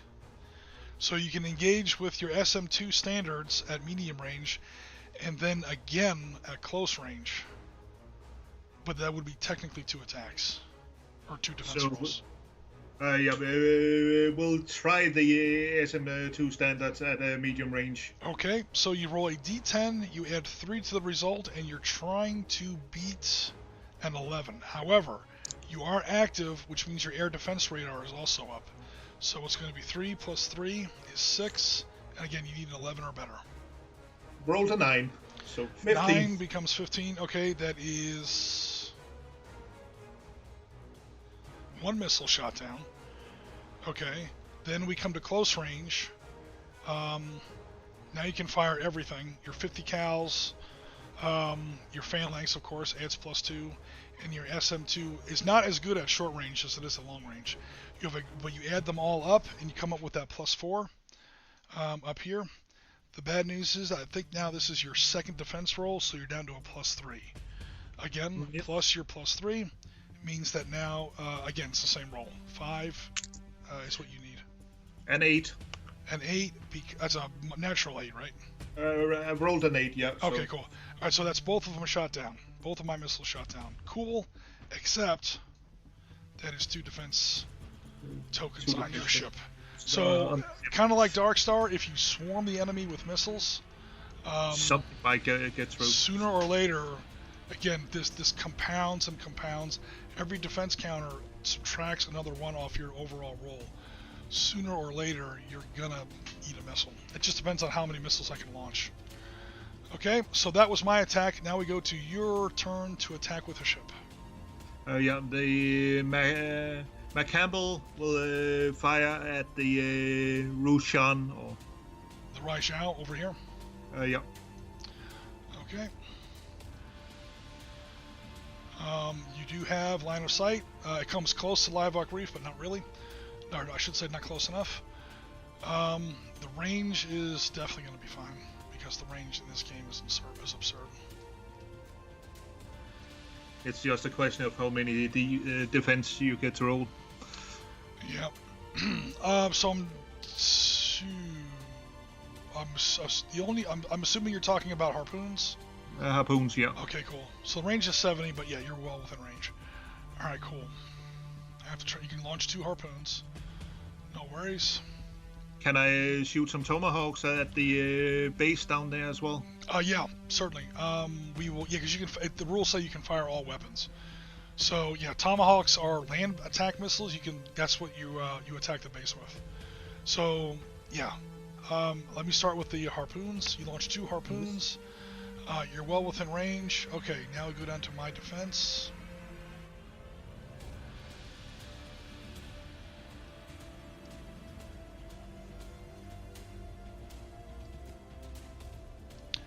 The missiles fly past these 2 destroyers, or I'm sorry, frigates. And McCampbell cannot shoot at me, or McCain cannot shoot at me because the islands are in the way, or at least at that one ship, and he's already detected. So Yulin is going to try and take out those missiles at close range, and here's why. What you do is you trace the line of between the 2, and then you say, okay. Damn it, that's not what I meant. Ugh, sorry guys. wanted to leave that line on there. I need that line to stay on there. Because now I have to draw a line of, I need the range between the center of my ship. Okay, I'm within 12 inches. I'm 9 inches away from your flight path. Alright, cool. So get rid of that. Yeah. That means that he's not gonna mess with my tomahawks. Or have less chance of messing with my tomahawks. So, if the base has its own defense guns, I might leave the base to its own devices. We'll see what happens. Also, I don't know what base you're gonna hit at. Those tomahawks have a range of 200. You can literally hit almost any tomahawk, any base on the map, subject to line of sight. Anyway, where was I? Okay. So at short range, he has a total of +3, and I need an 11, and he's active. Air defense radar is only a 2. These Chinese ships are not quite as good as yours. So I have a total of +5 at short range. Turn on Mr. Camera, and I need to get at least a 6 because I'm aiming for an adjusted 11 to shoot down 1 harpoon. Do it! That's an 8. We're rolling pretty well today so far. Oh yeah. So it's 1 harpoon shot down. And the main guy has not yet, or I should say the target guy has not yet fired. What the hell? I'll go ahead and fire him. I can't turn on his active sensors. He's really gonna have a terrible shot because he doesn't get the benefit of that +2 air defense radar. So it's just going to be the +3 for my total systems. I literally need an 8 up. If I keep rolling well, there's another 8. He shot down the 2nd harpoon. Awesome. The dice are on fire today, not gonna lie. I'm glad these are on camera. Okay, over to me for my attack. Oh, before I forget, just in case anyone shoots at him, even though he's not detected yet. Well, the tomahawks. Oh yeah, we're still not done with that ship. You're right. All right, cool. So I'll zoom out the map. And they'll go towards Mischief base. So. Okay, Mischief Reef. Cool. Off they go. That's 2 tomahawks. You know what? I gotta start keeping track of ammo. I'll do that in just a second. Okay, so tomahawks. Just cooked off 2 missiles. Oh man. Defense 11. Okay, so now I have to start shooting them down as well. Alright, so the tomahawks fire from here to here. Over to here. Am I ever within 12? Ooh, maybe not. Maybe not. Shit. No. Okay, this guy does. Alright, so the Shang Xiao is going to try the same thing. I need to roll another 8. No, I need to roll a 9 because this is my 2nd defense roll. 1. I finally missed 1. Alright, cool. Yulin has active sonar on 9, down 2 to 7 because he does have his air search radar on. Except, I can't use all my systems because I'm too far away from my phalanx. So now we're talking about just the HQ-16. At medium range, so that goes up to 3. I'm actually better at medium range. Alright, cool, I'll do that. So my HQ-16 is going to try and shoot down your Tomahawk. That is 3. Air defense radar is switched on. That's 5. I need to roll an 11 or better. 4. Oh, that's right. You're right. You're right. Thank you. Keep on me about that. So I need to roll a 7 or better. A 4. He also missed. And that is another one of those. Okay, it's all up to the base now. Because each ship can only attack each missile salvo once. I can keep rolling air defense as much as I want. It just has to be against different missile waves, and it has to be, again, accountable to that accumulated penalty of successive air defense rolls. Alright, so now the base itself, which I did give stats for. Chinese bases have air defense, anti-aircraft guns, and SAM.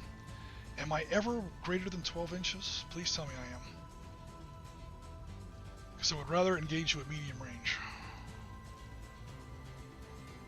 Okay, cool. I'll engage at medium range.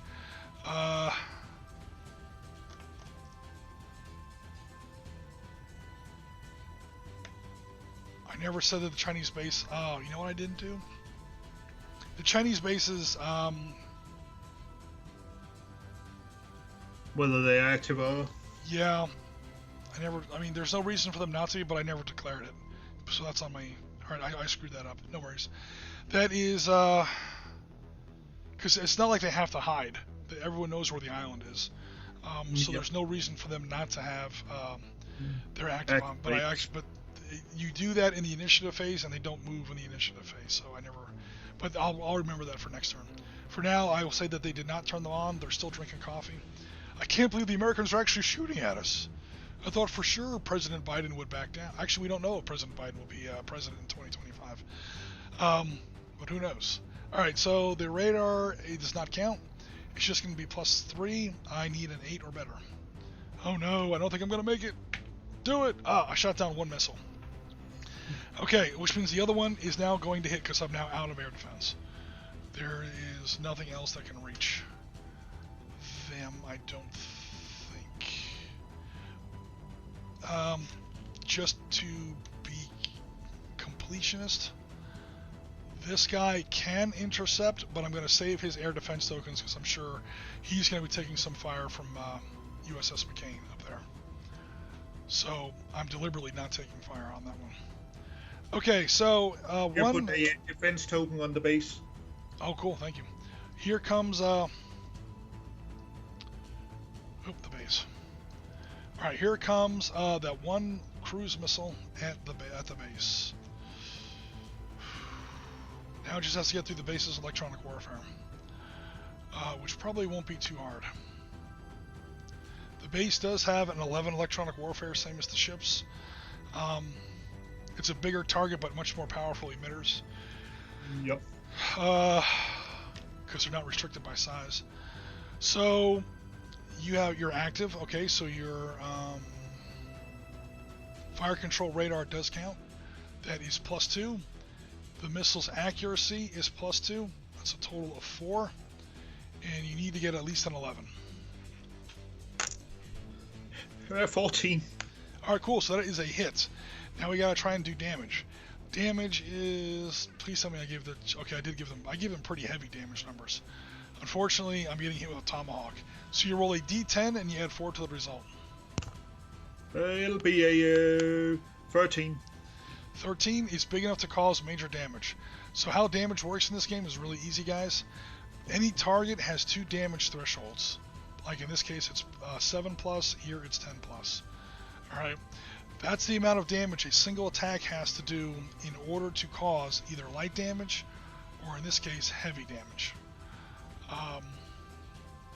Because again, ships, modern day ships are really... Look at HMS Sheffield. They are very fragile. They're all built out of aluminum, and I'm not kidding about that. When you no longer armor your hulls of your warships, if you build your superstructure also out of steel, the ship becomes top heavy.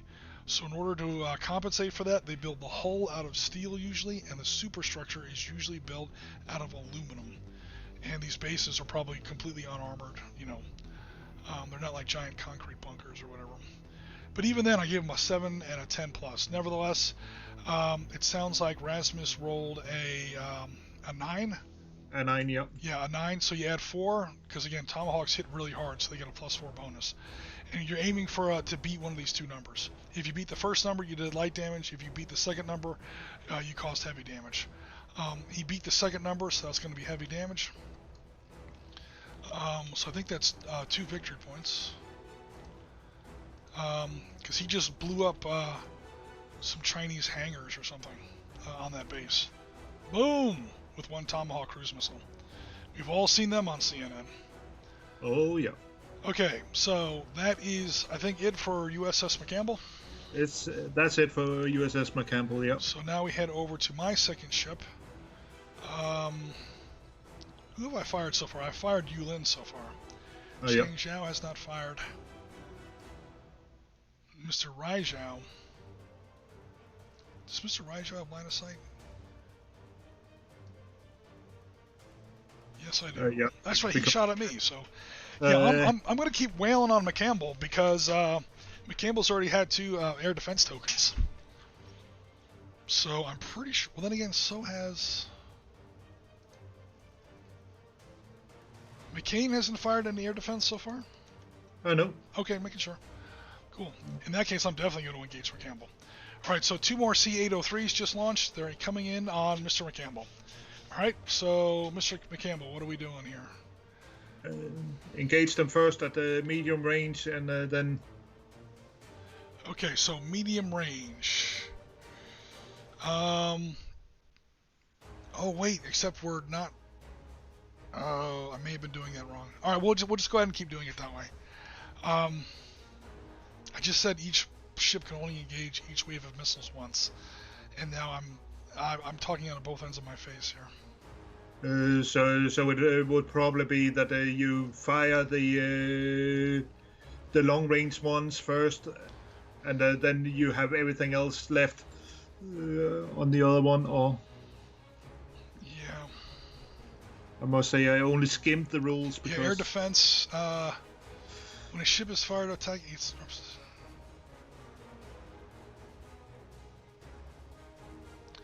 Every time a ship makes a set of air defense saves against an air missile attack, each defense order subtracts 1. Are we doing that right?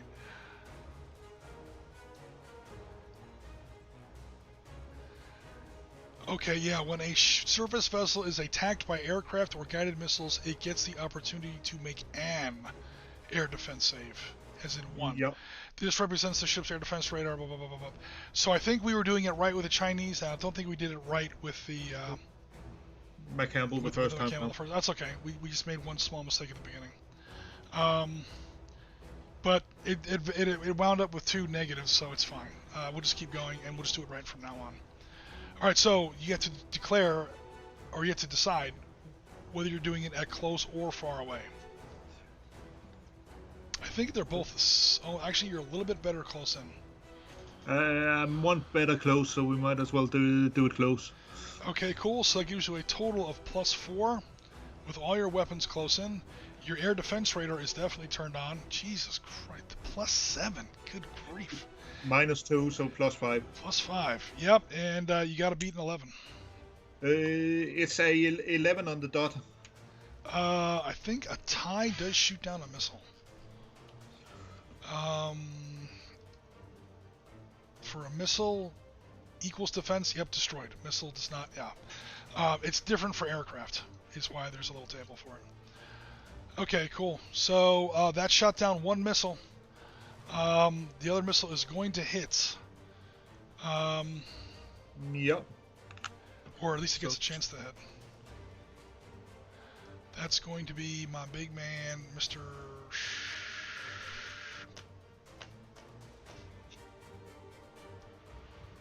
Oh boy. Think. All right. So you got there, a C-103. Okay. +3. I was looking at the wrong table. +3. I have to hit an 11. I am active. My air. I get to add 2, so I get a total of 5, and I need to get an 11.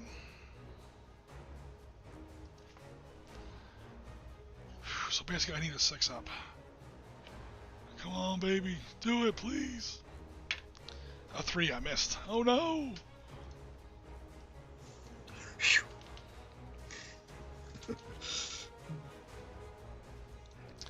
Okay. There were a few brown pants on board the McCampbell.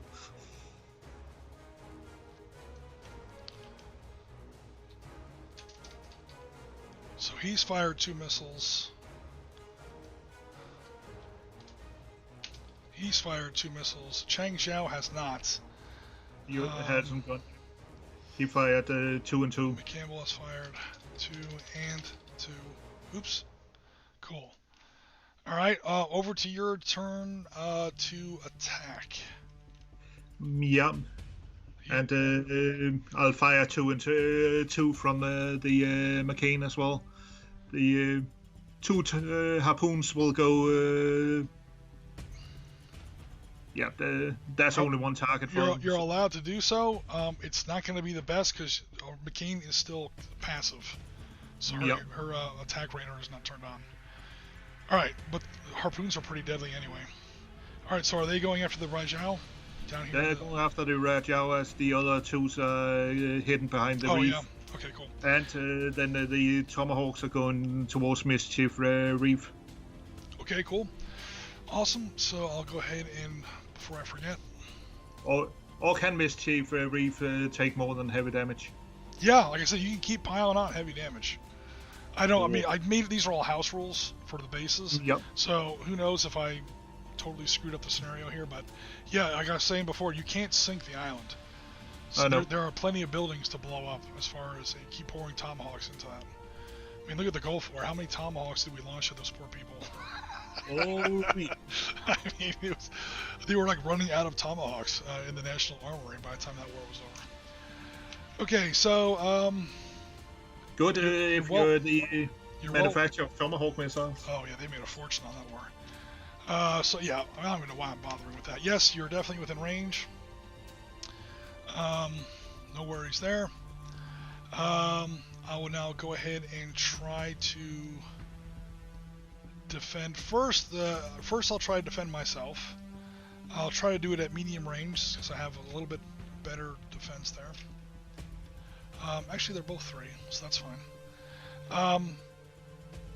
He is active, right? He's active, yep. Okay, cool. The Raijao is active.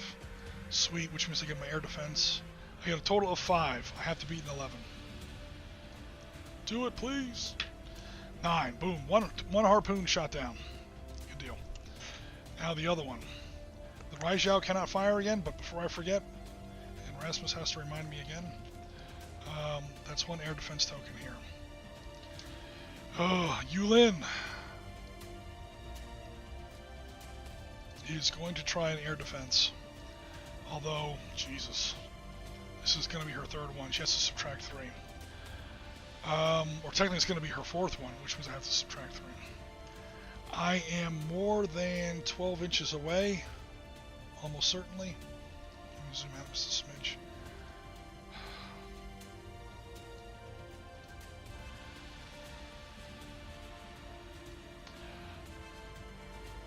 Oh, you know what I just forgot? Or I just remembered? McCain could have helped with McCampbell's air defense. Oh, yeah. But I missed anyway, so before someone calls us out on the rules.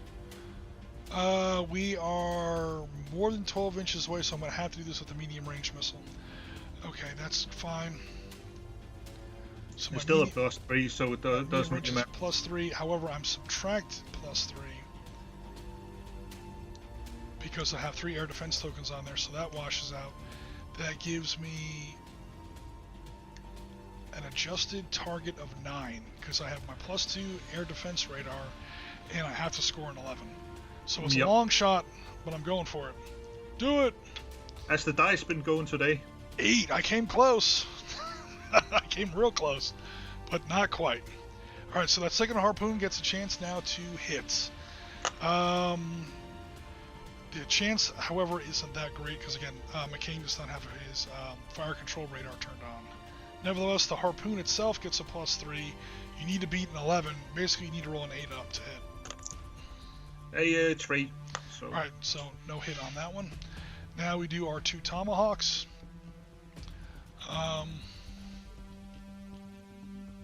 Wait a minute, I did kind of forget one thing. This ship has now fired air defense 4 times. Oh my god. I can just imagine this on a physical table. At the end of the turn, you have like this stack of poker chips next to your ship. Yep. Okay. Tomahawks towards the Mischief Reef base. Okay, so off they go. This is a new wave of missiles, so Tomahawk Reef gets to fire again, as does Mr. Chang Zhao. Mr. Chang Zhao, however, does not have his air defense radar turned on, so that's so hot there. Actually, neither of these two things have their air defense radar turned on. So I'm just going to have to get lucky. Okay, so it's 3. Also for the base, it's going to be 3. And that's it. I have to beat an 11, so basically I get 2 chances at an 8. 1 for the frigate, 1 for the base. 1 hit, 1 miss. Okay, so one Tomahawk is going to get in there. He needs to roll I think 7 or better. Yes. A 8. Alright, so that's another one that does hit. Now roll a d10 for damage. Another 8. Alright, that is 8 plus 4 is 12. That beats the heavy damage base. That's another heavy damage on the... Oh, wrong counter, sorry. And wrong target. What the hell am I doing? That's 2 heavy damages on that base. That base is smoking. And I have no smoke counters on this map. Oh no! Yeah, this is going to be disappointing when he watches this later. None of my little poofs. Okay. So I think that completes almost everyone's attack phase. The only ship that... You still got one. I have the Chang Zhao if I want to attack. Yep.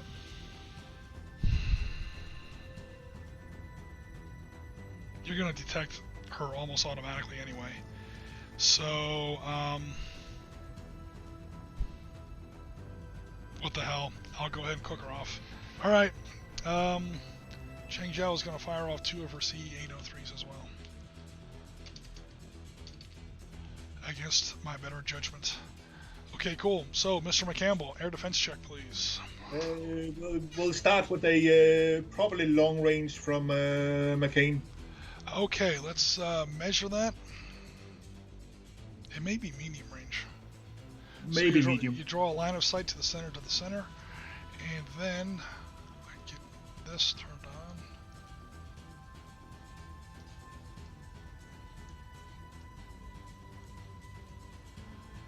on. With, what is it, long range, 30? I think it's for...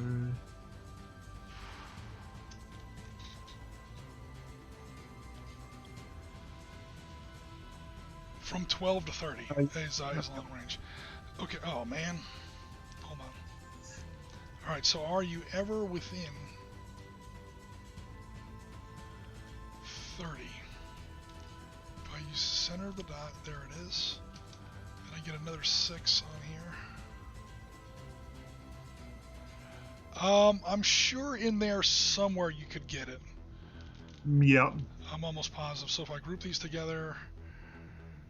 now my tool's all screwed up, but that's alright. Will you please piss off? Dumbass machine. I'm probably being a little too... I can't rotate this piece now? There we go. Yeah, you got it. You just wait a little bit later and then you can get... Once these 2 angles meet at a different angle, or these 2 lines meet at a different angle, you get to within 30 inches. You got it. And now I've just erased my tool, but that's okay. I'll grab another one from the setup page. I told you stuff was going to get crazy on turn 1. Okay, get rid of that. Okay, McCain has launched nothing, air defense-wise. The problem is she is passive. So,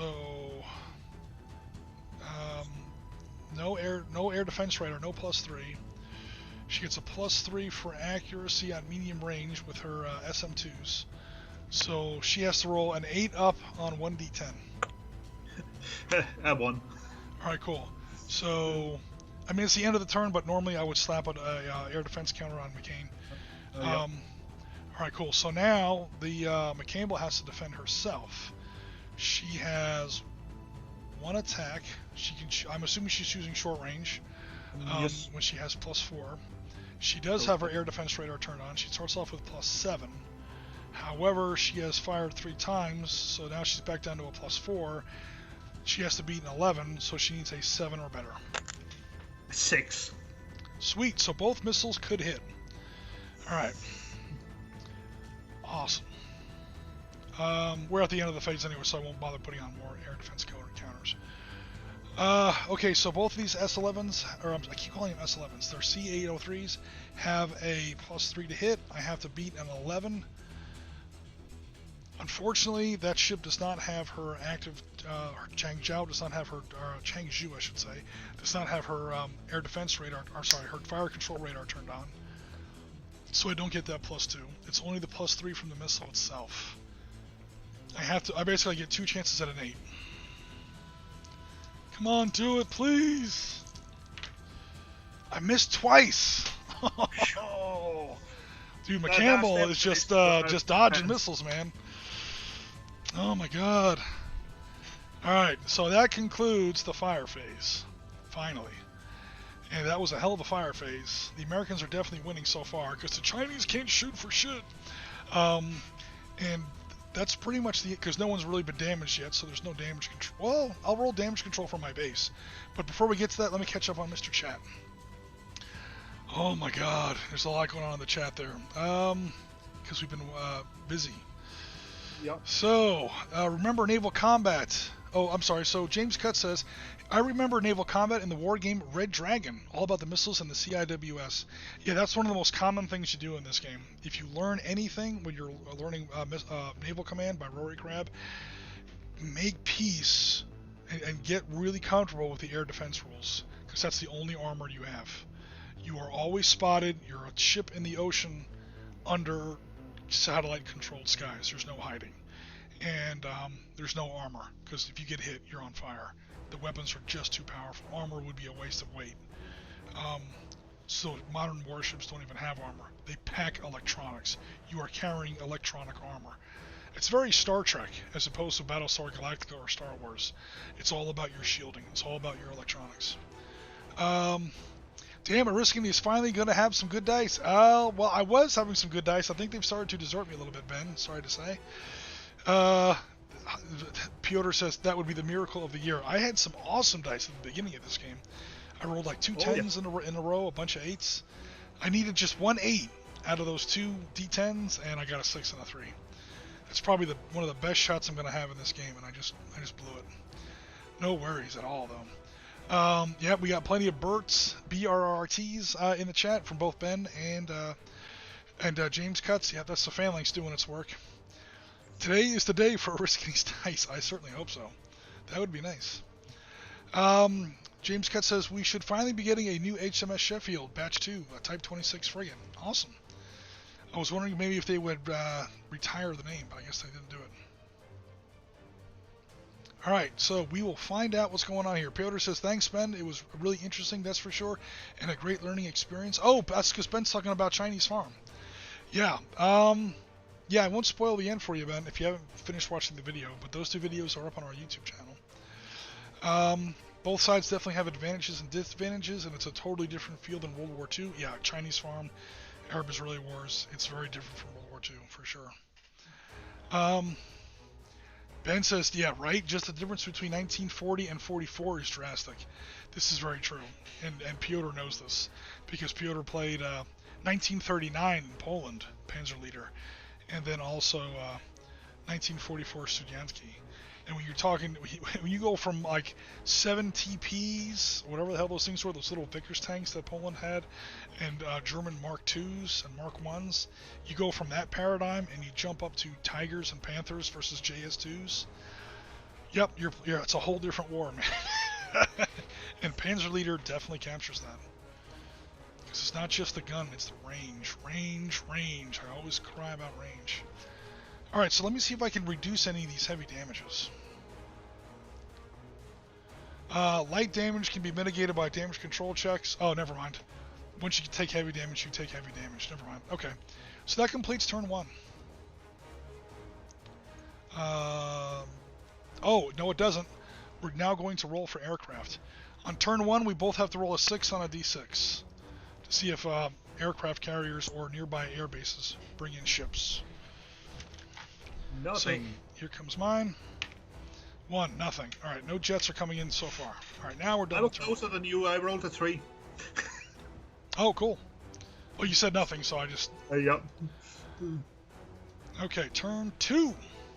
Let's go ahead and get this started. Okay, initiative phase. Neither of us have any air... I didn't put them in the game, honestly. Airborne early warning aircraft. Yep. Oh, or helicopter. Or air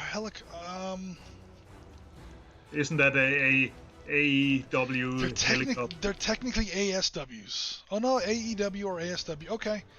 I'll take it because I have more helicopters than you, so this actually gives me an advantage. But whatever. Alright, so I have 3 helicopters launched, you have 2. So basically, you're rolling 3 d10s, I'm rolling 4 d10s, and whoever gets the highest single roll has initiative. My highest is an 8. You win, even though I had less dice, or even though I had more dice. Well, right. If you roll 3 ones, I mean... Yeah, that's okay. Alrighty, so you get to pick whether you are moving the first or second ship. I'll let you move the first. Cool, thank you. I will take it.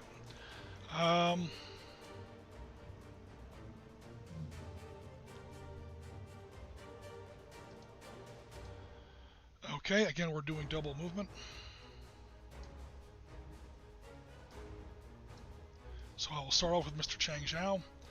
Chang Zhao is moving up there to 8. Oh man, hold on. He's going to make a course change.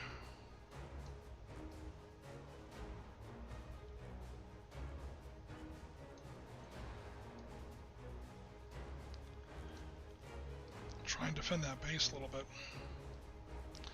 And Mr. Chang Zhao, how about you understand that there's no war going on, and you go ahead and turn on your freaking radar. How about we give that a try? Mr. Chang Zhao's aircraft. You always move aircraft along with their parent ship. Everything's detected now. So there's almost no point. Oh, that's 1 fuel point used up on him. And I'm just gonna... Oh god, I forgot. He has like a ridiculous movement rate. 70, yeah. Yeah, so I can pretty much put him almost anywhere I want.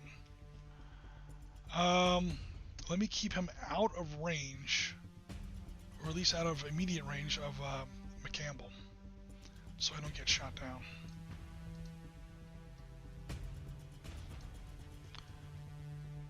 Or as long as he's outside of 12. Alright, cool. Alright, that's going to be it for that ship. Over to you for your first ship. Oh, while you're making that decision, I will remove all these air defense counters.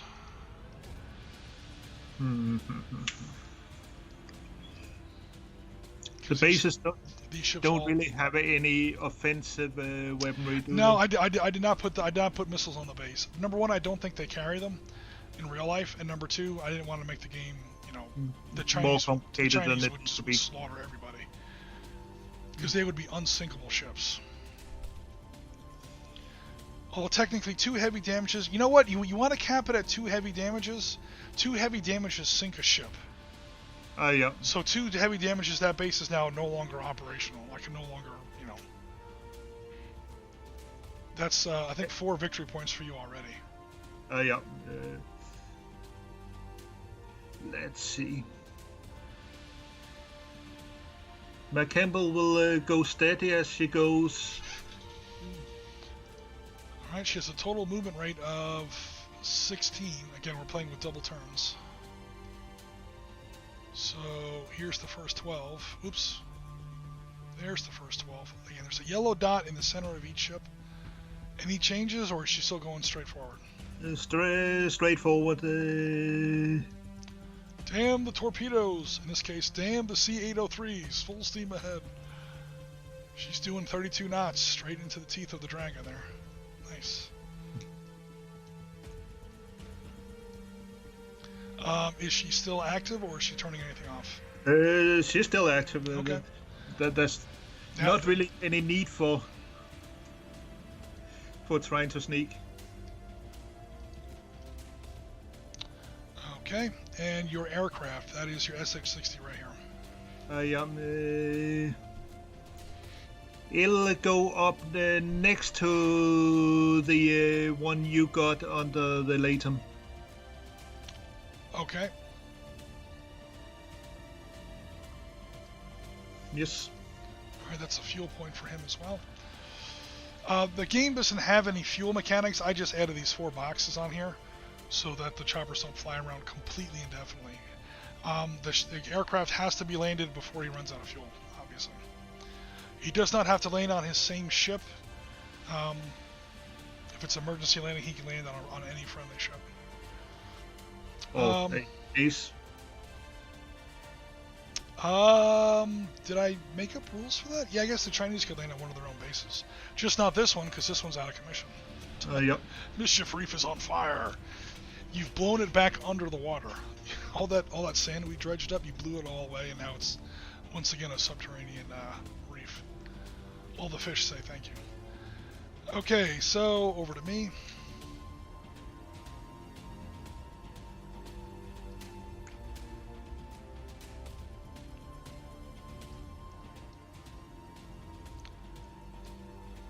How does the music sound, guys? Is it too loud, too soft? I'm trying to hide behind islands. How many did I move already? I already moved 12, so I just gotta move 4 more. Stop cheating, Jim.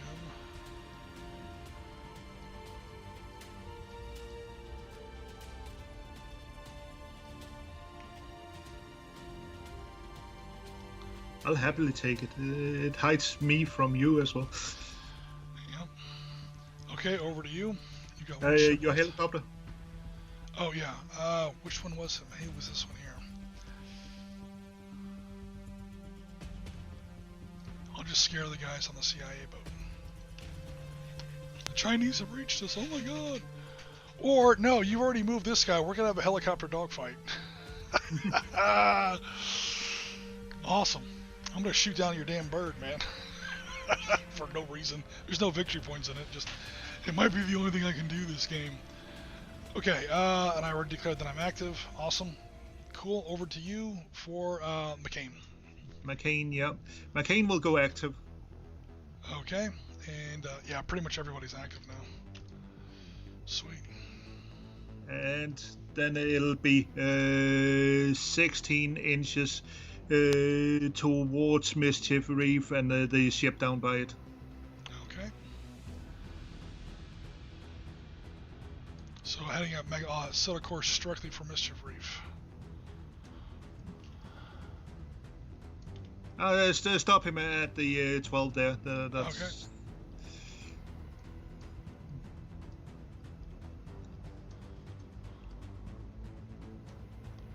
We almost don't need the detector counters anymore. Yeah, that's probably true. Them and the active, I'll probably take them off. Unless someone decides to switch off, which you can do. Sometimes there are benefits to that, but I don't think so. Okay, so actually no, because everyone's detected now, so there is no point to that. Okay, your helicopter? It'll join the other helicopter.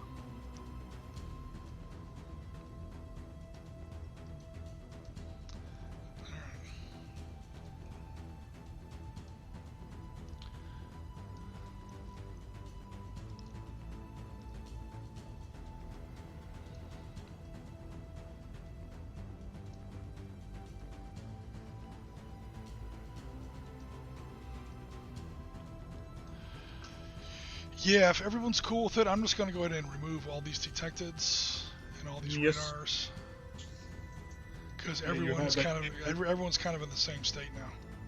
And you have a passive counter as well. We could put on if needed be. Yeah, okay, that's a good idea.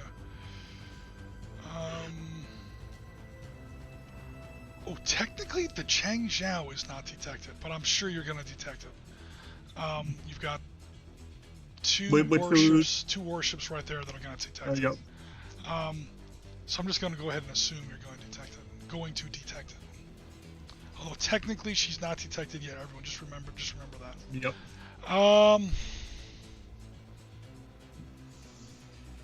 Everyone's got 1 fuel point down. Okay, cool. That will. You move your last helicopter and didn't check off the fuel point on her. Oh, I did miss a fuel point. Yeah, I was asking about that. But oh yeah, I did. There it is. Okay, cool. I thought I got them all. All right, so I think that's it for movement. Let me check out Mr. Chat. Why is the JS-15 being used in game and not the advanced J-11 or the Su-30K M2? I believe the J-15 is the Su-27. There is a more advanced aircraft in the game called, or it's not really in the game, but there is, of course, the JS-20, or not the JS-20. You guys got me talking about Stalin tanks before. The J-20.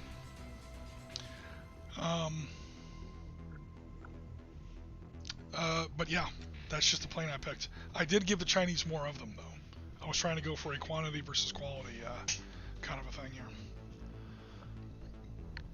To answer the question. What else we got? 3-1, says Ben Johnson. Ouch. Yeah, that's okay. All I needed was one good roll. I got an 8, but he got a 9, so no worries. Piotr says, it's true, Ben. The difference is gun ranges is what struck me the most. Absolutely. Ben says the music is good. All right, cool. Awesome. All right, let's go to detection phase. The only thing we're going to check to see is if you can detect Mr. Chang Zhu, which I don't believe you'll have a tough time with. In fact, I believe you're within, what is it, 8? It said 8 inches? I think the game says 12. I think I changed that to 8 for the Falklands. Let me check that. Detection phase, detection phase, detection phase.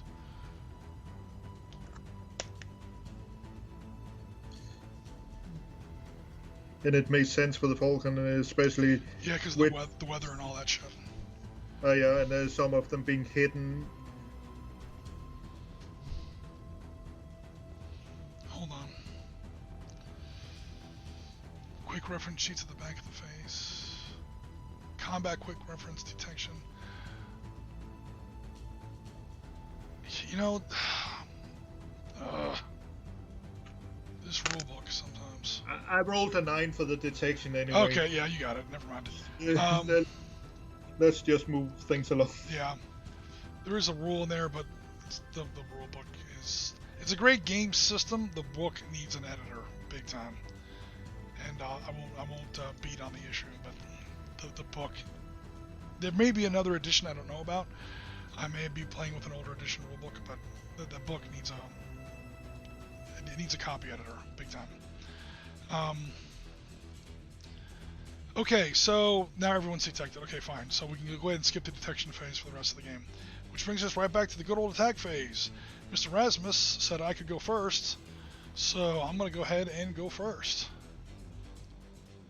Yay. I'm way too nice. I know. Yeah, except I'm pretty sure he's screened. Yep, he's definitely screened. That was the idea with the change in course with the McCain.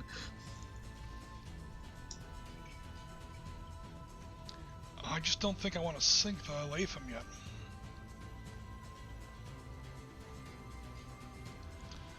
Okay, so Rai Zhao is going to go ahead and fire 2 missiles, just to kind of keep the game going here. And I'm going to engage the McCain. Probably a waste of missiles because I can't really swarm you this turn, but I have missiles to spare, so it's okay. So in they come, and then you're going to have your air defense, which is going to be absurd. But I might get lucky. Also, you can only make 1 roll, and I can probably hit you with 1 missile, so that's good. Well, I can probably see it from McCampbell as well. See the flight path. I'm not. Well, let me check. Because these islands are all in your way. Yeah, but if you look, that's more or less a straight line. No, if you go north. Yep. So he's tracking. We can't engage. Oh, he's got a tiny window here. Okay. Yep. He's got to wait. McCampbell, are you going to help us? Trust me, we're working on it. Are you going to help us? Oh my God. All right.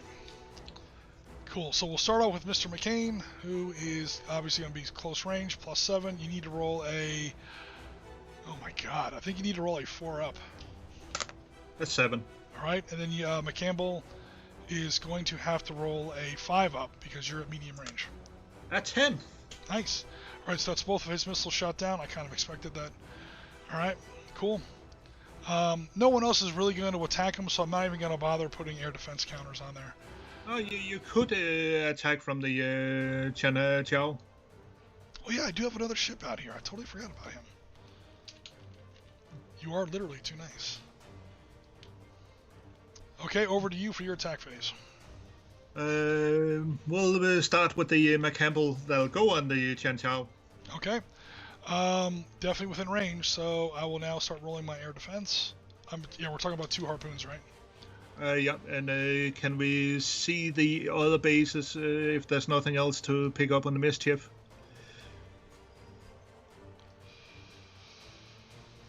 Barely. You right down the slot. Look at that. Which is coincidental in this case. Look at that. Oh my god. The other one, no, but that one, that southern one, yes. South Johnson Reef. I didn't make that up. That's the actual name of the reef. South Johnson Reef. Yeah, you do have it spotted. Barely. So that'll eat 2 tomahawks as well. All right, cool. So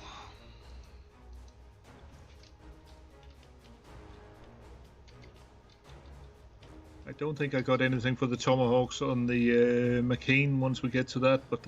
Alright, so let me go ahead and try to shoot up some... That base is knocked out, so that base's air defense cannot help. If we're going to go ahead and call that base totally destroyed, we're going to call it totally destroyed. It's not fair for you to no longer be able to hit it with more tomahawks if I can still launch air defense or anything else off of it. So and the other one I was wondering is, how close are we? How close are you? Oh, pretty close. Oh, you want to go to guns? I want to fire my guns if I can fire my guns. I think we can. That little 5-inch deck gun, I think, is in range. 5-inch gun, range of 12. Yes, you can fire the deck gun. Oh my god, these games never get realistic. All right, so I can't shoot down the gun, so let me try and knock down at least one harpoon. All right, so harpoon. Oh, and I got light guided torpedoes as well. Yeah. Or do you need to be in a certain? No, there's no arcs in the game. That's usually for, I think, anti-submarine weapons, but it doesn't say that on the or that's an ASW weapon, but it doesn't say that on there. You can guide it. I'm sure you could. Yeah, I don't see why not. Fire everything. Yeah, the game does say when it comes, you can fire all your weapons at once. It does say that. You're almost within range of 50 cals. You start raking the deck with tick, tick, tick, tick, tick. Or 20 millimeter guns or whatever the hell it is. Okay, so guns, you got me outgunned. I outgunned to 100 mil. So, well, 5-inch gun is like 125 mil or something like that. Yeah. But right, so you got 2 of them. Oh yeah. So here I go with well, my air defense. Yeah, I go. Oh yeah. Well, I'm trying to shoot them down. So I have 5, 3. I need a 6 up. I failed. Oh no. Okay, 2 harpoons are coming in. Your harpoons hit on a 5 up. 7 and a 10. All right, they both hit. Poor China. China's getting blew up. They get +3s for damage. So 2d10s. Double 10. Double 10s, dude. This game is off the rails. Double 10s. So that's 10. That's 2 13s. That's 2 heavy damages. That ship is sunk. And fire is not simultaneous, so she does not get to shoot back. I didn't get to fire my gun. You need to fire your deck gun. That's what you get for doing so well on your harpoons. There's a price to pay for everything.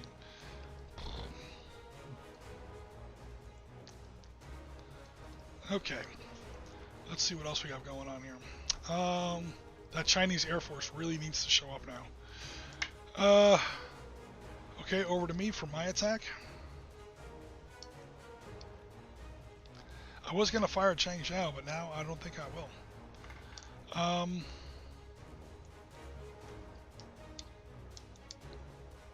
That was why I wanted the. We never did your 2. We never did your 2 harpoons. I'm sorry, your 2 tomahawks. Okay, so they fly down. All right, let me figure this out here, because we are definitely going to be taking care of that action.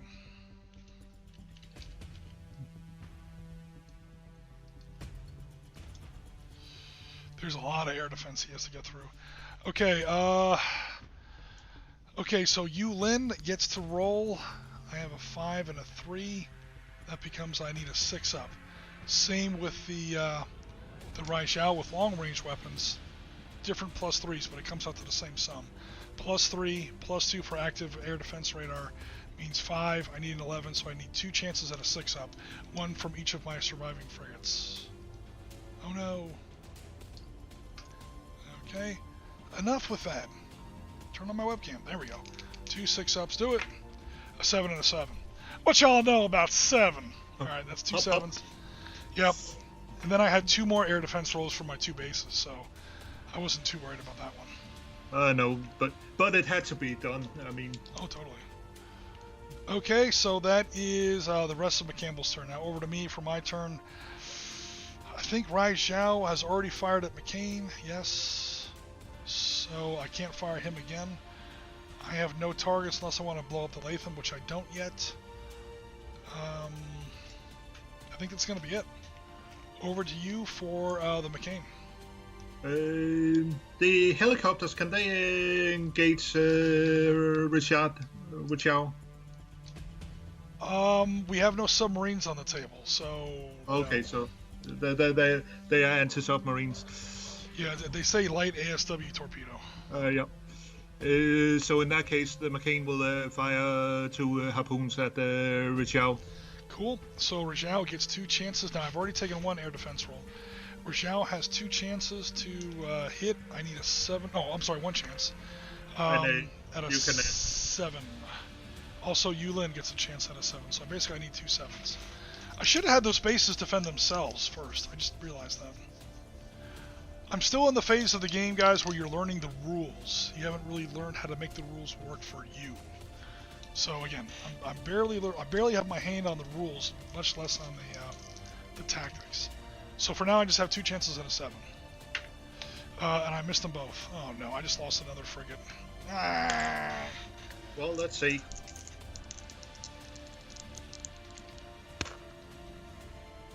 A 7 and a 4. So they think they both hit because a 4 with your +3.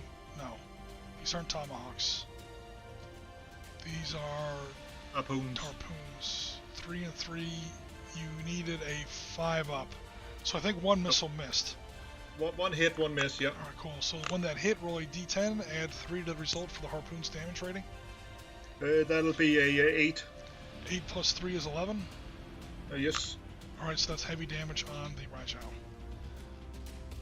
Which basically knocks her out of the battle. Because with heavy damage, you can you get half speed, you can't fire any weapons. You're not dead, but you might as well be.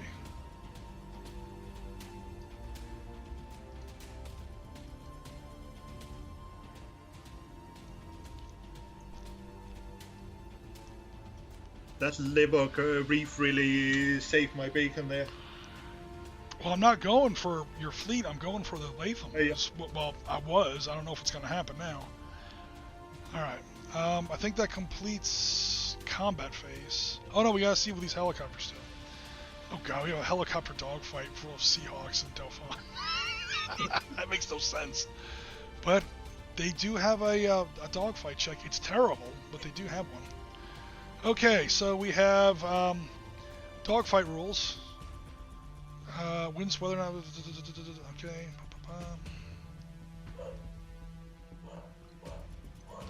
Roll 1d10 for each aircraft involved in a dogfight and add their dogfight characteristic. The highest score is picked out. So I have 2 that are at... where are these? Dogfight. I gave the Dauphin a -3. I gave the Seahawk a -2. The Seahawk, I think, has better electronic countermeasures. Not that I think this matters. I think this is pretty much just helicopters flying next to each other and firing door guns. But yep. That's pretty much what I put on there. Those stats might not be right. But basically, I get 2 dice. I have to subtract 3 from my rolls. You get 2 dice. You have to subtract 2 from your rolls. And we're looking for the highest roll that we have total. Or not total. Modified, I get a 5. Okay, my worst roll is a 6. My best roll is a 6. 9 minus 3. Yeah, and my best roll is a 5, 7 minus 2. Okay, so literally the Chinese have won the dogfight. So now that I won the dogfight, I get to try and shoot down aircraft. The winning side rolls another d10 for each of their aircraft and adds their dogfight characteristic. If the result is equal to or greater than the defense of the losing aircraft, I shoot them down. Okay, there might be a mix-up in the rules here, but basically I cannot do it. All right, we'll just say that if I roll a 10, I shoot down an aircraft. Because I have to roll a d10, subtract my dogfight number, and I have to tie or beat your whatchamacallit roll. So basically, I'll just say I'm looking for 10s. I probably threw those numbers on there. Some of these numbers aren't in the book. I have to make them up, and I may not have done the right numbers. So basically, I'm looking for a 10. Come on, give me a 10.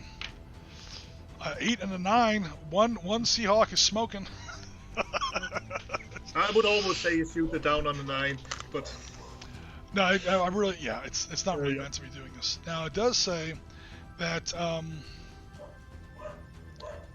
aircraft involved in a dogfight, whether it wins or not. Oh wait, never mind, because we have a special rule for that. All right, now basically nothing happens. No aircraft. Oh no, wait.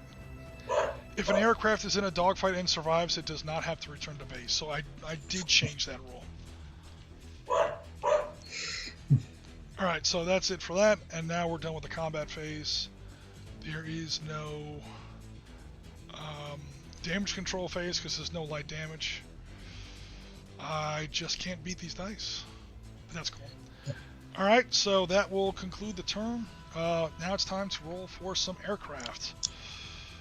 Okay, here we go. Oh shit. Yep, Chinese aircraft are inbound. Now we need a 5-up, by the way. Well, I rolled a 2, so... Okay. So aircraft are now going to show up for the Chinese next turn. I have 3 J-15s. That might actually turn the tide. Next turn, you will roll a 4-up. It goes from 6-up to 5-up to 4-up. And there is a rule for that in the special rules. Once enemy aircraft show up, you get to add 1 to your roll. It becomes a lot more likely because now it's like Chinese MiGs, well, not MiGs, but J-15s have just arrived. Ronald Reagan is probably going to send you aircraft now because now a new dimension just opened up. So these 3 J-15s will arrive as reinforcements in the next attack phase. Cool. Some good news finally. Let's go to turn 3 and I will check out Mr. Chat. Let's see what's going on here in the chat. I love the harpoons. Yeah, the harpoons have been absolutely... They broke my 1 frigate in half. 2 heavy damages. That's I think an instant sink. In fact, I'm almost positive that's how it works. Let me double check that. Heavy damage effects. Max movement rate is halved. Cannot make any detection attempts. Cannot fire any primary weapons. All defense weapons other than AA guns are out of action. EW and AS characteristics are reduced by 1d10 points. May not launch or recover aircraft. Submarines must immediately resurface. May not carry out damage control. Yeah, and two heavies equal a sink, or a heavy and 2 lights equal a sink. So, oh my god. No game going on this week. Okay, so hold on. Let me catch up on Mr. Chat. Yeah, Vorpal Bright says, I love the harpoons. I do not love the harpoons. Harpoons are destroying me. But I get what you mean. Because science teacher says, oh, poor Jim. That's okay. You can make me some dinner later to make me feel better. Vorpal Bright says, no game this weekend. There's nobody at my club and nobody to play at my house. Oh, no. Spice up that table banter, guys. This game fix has to last me a week. We are boring Vorpal Rasmus. What do you think about that? Do you feel bad yet? I feel terrible. I feel awesome. The dog is barking because it is a dog fight. Oh no. The J11. Yeah, that was my dog in the background. That, that's what he's talking about. We're displeased with the rest of the house leaving. The J11 is a Chinese-made Su-27 SK. The J15 is a copy of the Su-33 Navy, and the J11. Okay, but aren't the Su-27, Su-30, and Su-33 all basically the same aircraft? I could totally be wrong about that. Also, I'm going off Naval Command, which has some errors in it. I won't be too embarrassed to say. And a hasty check on Wikipedia. I do have Jane's Naval Recognition Guide here. which I was using as an independent reference until I realized it was from 1996. I think I need to get a new copy of Jane's Warship Recognition Guide. So yeah, I think my information is a little out of date. So springtime is keeping us honest on the Chinese technology. I will say this, I don't think Naval Command gave the JS-35, the F-35, decent enough numbers. So I did jack them up a little bit when they show up. Okay, so first we'll do initiative phase. Again, I get 4 D10s, you have 3 D10s. Here we go. My best number was a 6. Jeez. My best number was a 4. Oh, sweet. All right, I still have initiative. I will choose to... I'll choose to go first because I have aircraft coming in this turn. Cool. So I am now going first. Heavy damage.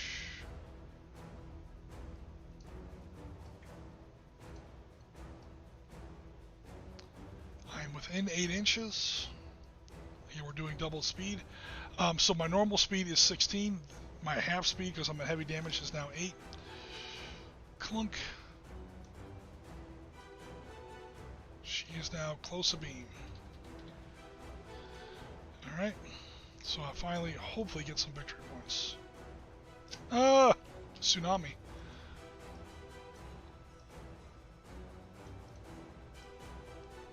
Get these all out of here. They're from the previous turn.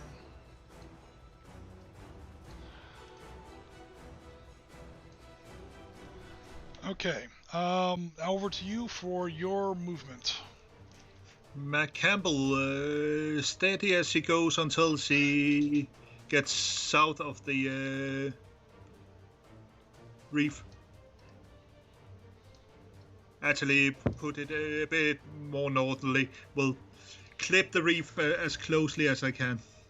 Gotcha. So we'll say 1 inch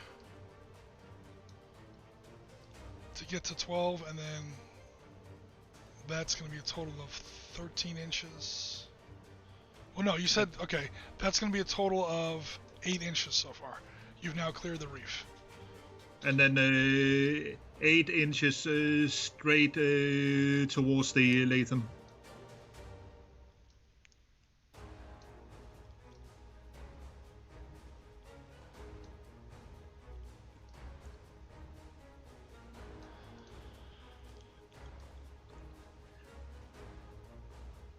Aye, sir.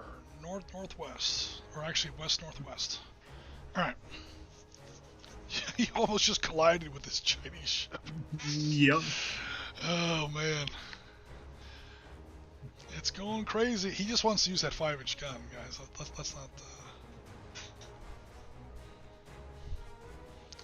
Okay. My Chang Xiao was shot down, so I won't be moving that. The only other ship I have is Mr. Yulin. So there is, oops, slightly cheating there.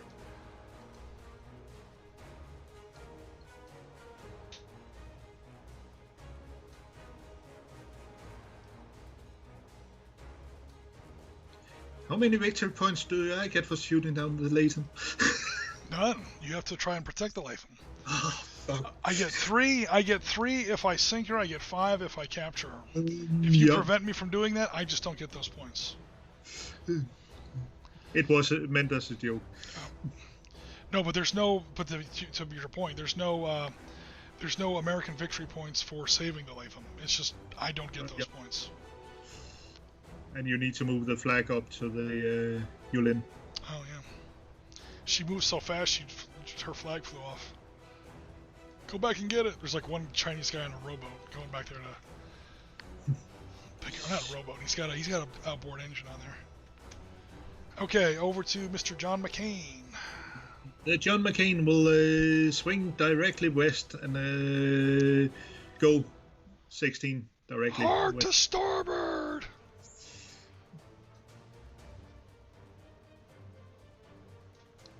So yeah, like literally like a 90-degree turn. There's 12. And there's going to be the other 4 to get to 16.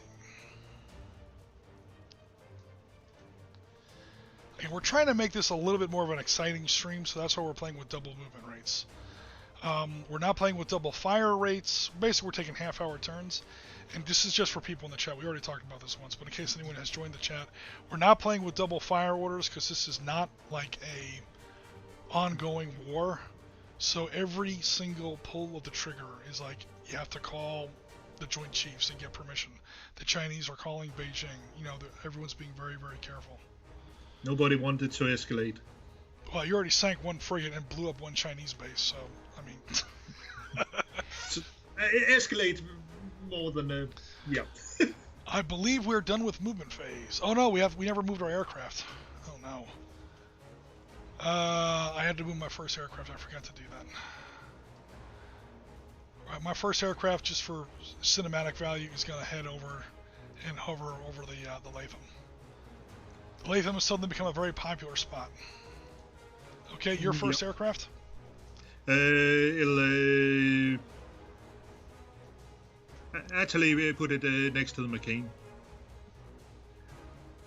Does he want to land? We might as well land them, yeah. Okay. So he'll be refueling. Well, actually, I'll get rid of that next turn. He'll refuel next turn. Okay, my second one is going to also head over to the Latham. And yeah, I'll call the other one back to the McCain. Or not to the McCain, to the McCampbell. Why can't I hit that fuel button? Oh my god, because the other one's in the way. There we go.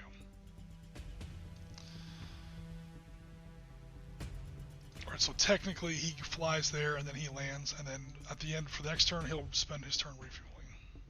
Yes. Alright, cool.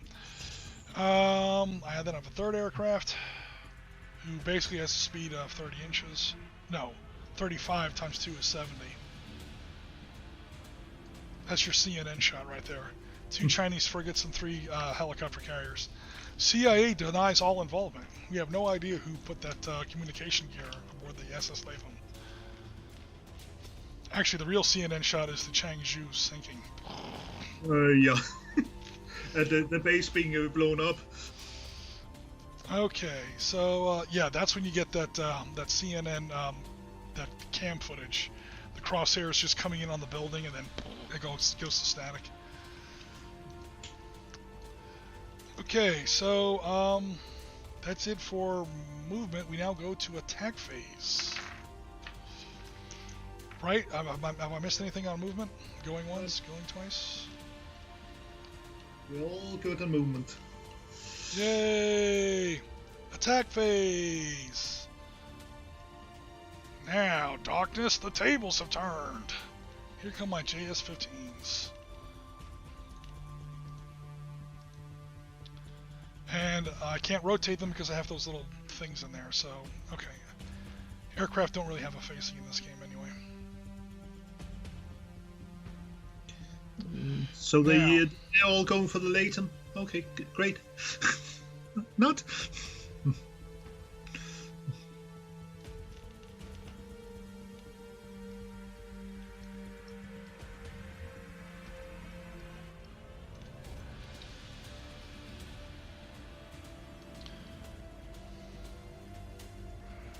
This is my last advantage, so I've got to do this somewhat carefully.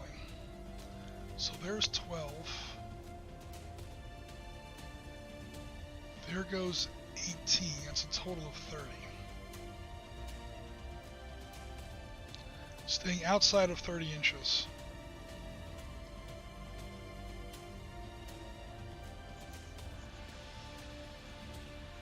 Okay. Alright, they're going to fire off their 2 missiles apiece. They get 1 strike, they're going to spend it, because I don't get a second one. And those F-35s are going to blow me out of the sky, so I got to do it now. They're going to go ahead and launch. They're considered 1 unit, same as your F-35s when they show up. So they are going to show up and fire off their 6, because they each carry 2. Yep.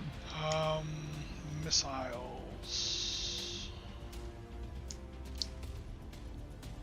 Come on, where's the chart? there. Yeah, they're YJ-91 SAMs, air to surface missiles. They have a range of 70, so I'm staying outside of 30 to minimize air defense risk. Of course, you can also spend air defense to shoot down the missiles themselves. So we got 6 missiles coming in on John McCain. And funnily enough, the Cameron or McCampbell will help out. Oh, certainly. Trust me, if there was ever a time for help, it's now. Yep. Okay, now each one of those ships do count as a separate missile wave, or each one of those aircraft count as a separate missile wave. So you have to take the penalties as you go. So this is going to take a little while to figure out. Is the point? But it's kind of important. This is the last big Chinese attempt to win the game. If this fluffs, I'm just going to go ahead and concede.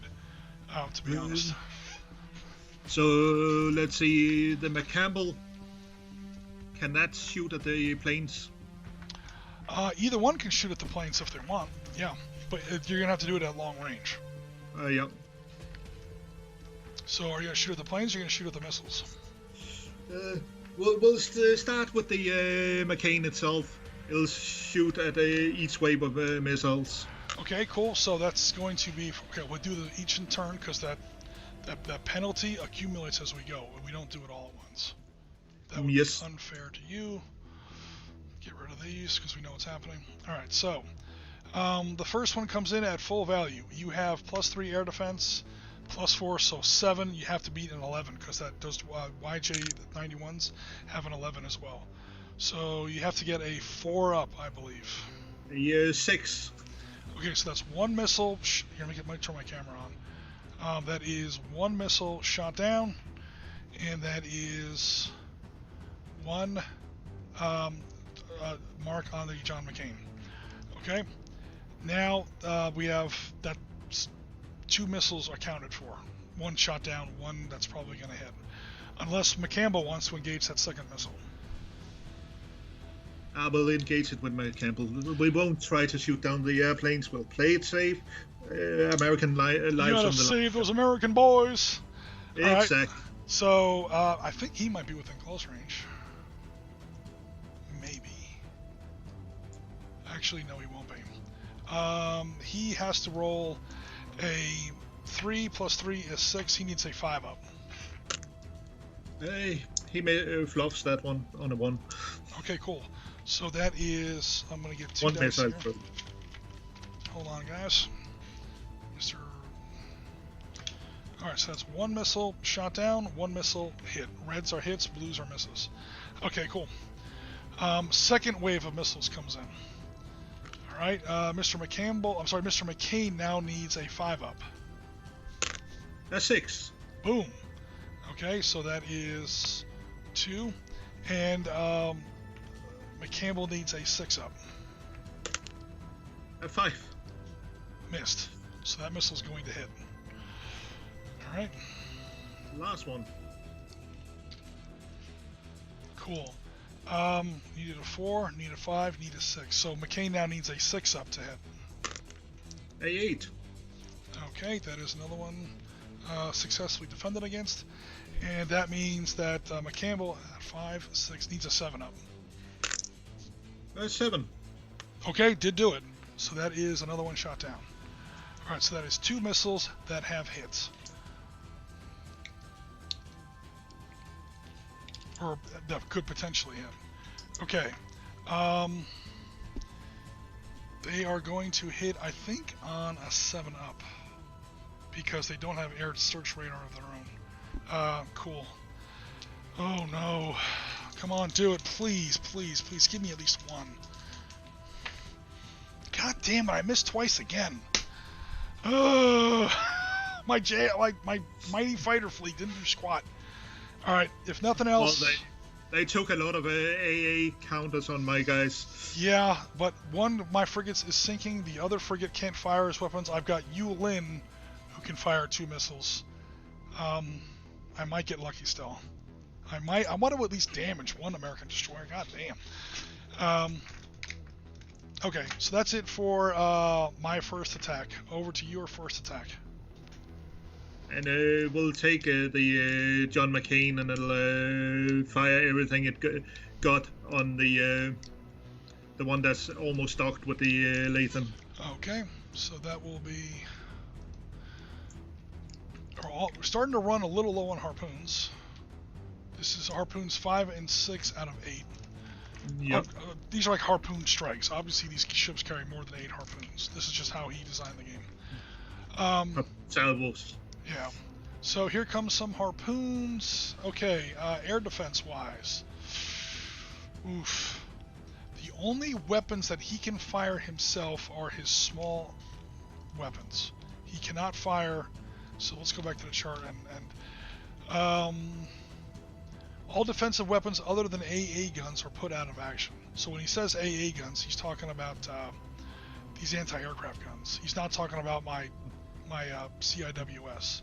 So basically, I'm down to a +1. My air defense radar is still up, so I have a total of 3. I have to score an 11, so I need an 8 up. Do it. Help. No, he fails. Does the Julin manage to shoot down one of these missiles? The Julin still in good shape? Or, I'm sorry, Yulin. Does the Yulin... Now, the Yulin's still in good shape. I have +3, +2, I have 5. I need to get a 6 up. Do it. Okay, he does that. One harpoon is shot down. The other harpoon is probably going to hit. Now, let's get your attack factor. I'm sorry. Let's get your target. Your target number is going to be very easy. Electronic warfare and acoustic signatures characteristics are reduced by 1d10 points when you get heavy damage. We never actually did this. So let's see how bad it is. It's reduced by this number. It starts off at an 11. It's reduced by 2. So your target is now a 9. You have fully functional attack radar, which is, or fire control radar, which is +2. The harpoon gets +3. That's a total of +5. You need to roll a 9. So you need to roll a 4 up. A 5. Barely hit, but it did hit. All right, cool. 1d6. I'm sorry, 1d10 +3 for the damage for the harpoon's attack factor. It's a 7 roll, so it's be a 10. That is more than the heavy damage number. That ship is now sunk. He was not docked with the ship through the entire turn, so he does not count as captured. All right, so I'm just going to go ahead and put a explosion marker on him as well. The Chinese are getting tooled up, man. This ain't right. So there's something for the crew of the SS Latham to write home about. A harpoon missile flew right over their deck and then plunged down into the Raijiao and blew it in half. Chinese sailors are now swimming towards the Latham, hoping to get rescued. They're not trying to board the ship. They're just like, I hope you have a blanket and some hot coffee for me. In full view of the 3 helicopters and. Oh yeah, well, these guys are about to fly home to base. I'm pretty sure. I'm toast. This is literally the last roll right here. All right, Yulin, you have to do something, man. Yulin fires 2 of her C5. I'm sorry, C890s. Oh my God. Okay, so they have an attack of 11, or a defense of 11, I should say. I'm pretty sure you have to roll. We said before 6 up, right?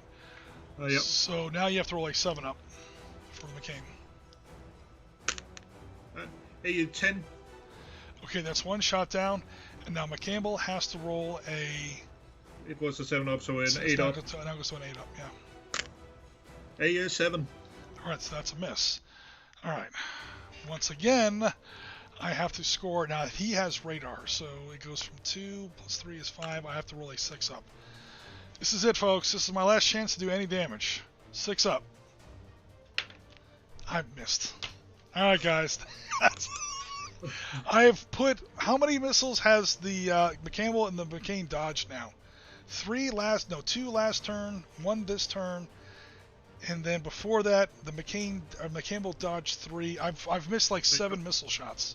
Oh yeah. All right. So, yep. All right. That's it for my turn. Over now to your turn for the McCampbell. And she'll fire 2 missiles into the Yulin. Okay. Cool. So that fires off. The Yulin is going to... Now, the Yulin has fired 1 air defense already. I forgot to put that on before. Okay, so now she'll cook off with her fire. It's 2 plus 3 is a total of 5. I need 11, so that's a 6. Make that a 7 because I fired once. And I do not get to help because, again, fire is not simultaneous. That ship is sinking. A 9. Okay, so 1 harpoon is shot down. 1 harpoon is going to hit on a 5 up, I think. And I rolled a 4. So I think it missed. Yeah. I think it missed, yeah. It's 5. No, it's a 6 up, but a 4 still missed. All right, cool. So the Yulin actually got away with it for a change. So there's a harpoon sailing by the bridge. Yeah. Holy crap. Okay. So, don't get the fire. Don't get the fire. Already did fire. Both your warships have fired. I'm not even gonna... Oh, we have no helicopter dogfight, as silly as that was. I think we're done with the attack phase. I think so, yeah. Okay, we now go to the end of the phase, which is whether or not American aircraft show up or not. Okay, so American aircraft show up. We're now on turn 3, so it's a 4 up. However, Chinese aircraft are on the table. It becomes a 3 up on a d6. A 2. Oh man, still no F. The Ronald Reagan is holding her. What the hell are they doing? There must be a Chinese submarine they're trying to hunt down or something. Oh god. No, it doesn't matter. My guys have launched their 1 strike now and accomplished. Well, or else they got we got the situation under control here. No need for additional forces. Maybe, yeah. All right, so unless you guys want to see a dogfight, you want to do 1 more turn? Just go ahead and sink the Yulin. Okay. Let's go ahead and finish it up. It's cheesy to quit. Just because I'm losing so badly, it kind of hurts. Rasmus, why you want to make me cry? Make me cry on a Sunday. That's not right. All right. Yeah, Ben says he yanked your dice. Yep. Okay, so, oh yeah, also in the chat he said McCampbell. Yeah, McCampbell is the name of the ship. Named after an American World War II fighter ace. Yeah, I think when you were trying to shoot down the McCain, you said McCampbell. Oh, I got you. Alrighty. The usual confusion when you got several names on the table. Okay, so then we go to turn 4. It's time for initiative phase. I'm pretty sure I'm going to win initiative because both of your helicopters are landed. Yep. So you get 1 d10, I get 4 d10s, and we see who gets the higher number. Can you roll over 3 and 4 d10? Probably not, the way I've been doing. No, I got it. Cool. Alright, so I get initiative. I'm going to go ahead and declare that I am moving first. Because why not? No detection phase, because who cares? Oh no. Okay, we are now docked with the Latham. I doubt that she will survive the turn, but just in case, you never know. Rasmus might suddenly get James/Damon dice, and I'll be okay. Okay, so that's my movement. Over to your movement. The McCampbell will move up where the 0 is on the... Okay, are you relaunching your aircraft? We might as well. Okay, she's been refueled, and within 12 inches of her position. Let her hang around the Latham. Just to add to the confusion down there. That's like a Tom Clancy scene happening right there.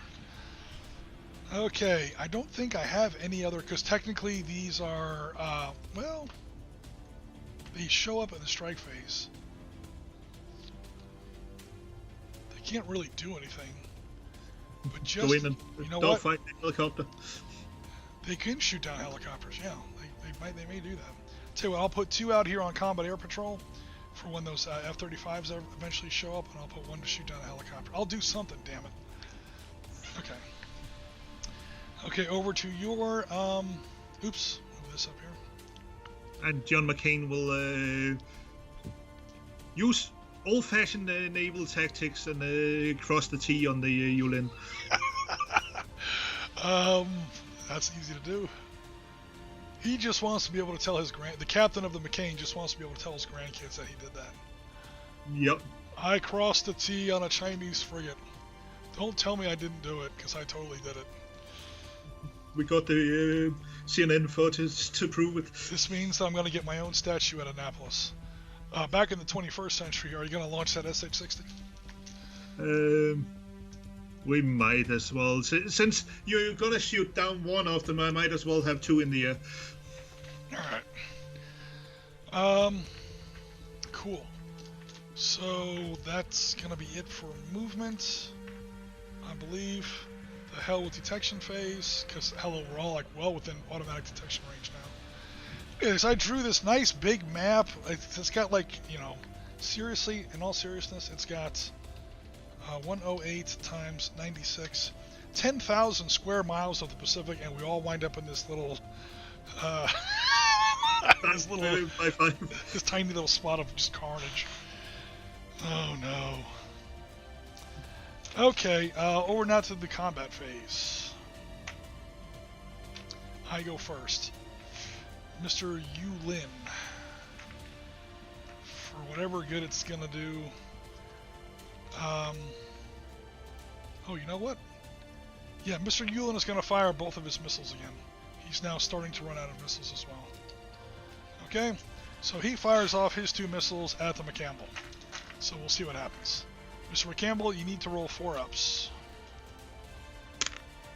Hey, 3. And McCain? Yep, McCain needs to roll also a 4 because he's also within 12 inches. A 5. Alright, so 1 hit, 1 missed. Here I go, missing another 6-up. Ready, guys? Here it comes. Sweet Jesus, I finally hit him with a missile. Oh my god, barely with a 6. Okay, damage. It's a +3. Oh my god, I didn't even do light damage. 2 + 3 is the missile's damage code equals a 5. A 5 does not break the 6 for light damage. So it like skipped off the forecastle and like blew off the anchor or something, or clipped the mast, took out some of the lattice work on top of the mast. It did cosmetic damage, just the long and short of it. Blew off one of the light boats or something. I just can't break. I can't buy a break on the dice today. But that's okay. I still have guns, and yes, we're close enough for guns. My stupid Chinese gunboat. 2. Oh god. Fire control radar is 12. I need to roll a 9-up to hit with guns, because I still have to beat an 11. Alright. And you could fire the torpedoes as well. Yeah, we said we're not gonna like mess around with torpedoes because also your guys have torpedoes. I'm pretty sure those torpedoes are anti-submarine use. You might have the secondary weapon. Oh yeah, I can rake you with my deck guns. Hold on. Let me see if I'm doing guns right. I don't know if guns care about electronic warfare, because I'm literally like looking at it. Yep. Guns come up so infrequently in this game. I'll find it in a second. No, I don't need air defense. Launching missiles, torpedoes. Where the hell are guns? Oh my god. Gunnery. Large caliber weapons. Although the days of the big gun battleship have passed, naval gun has been replaced by the guided missile. Most ships are still fitted with a number of conventional guns.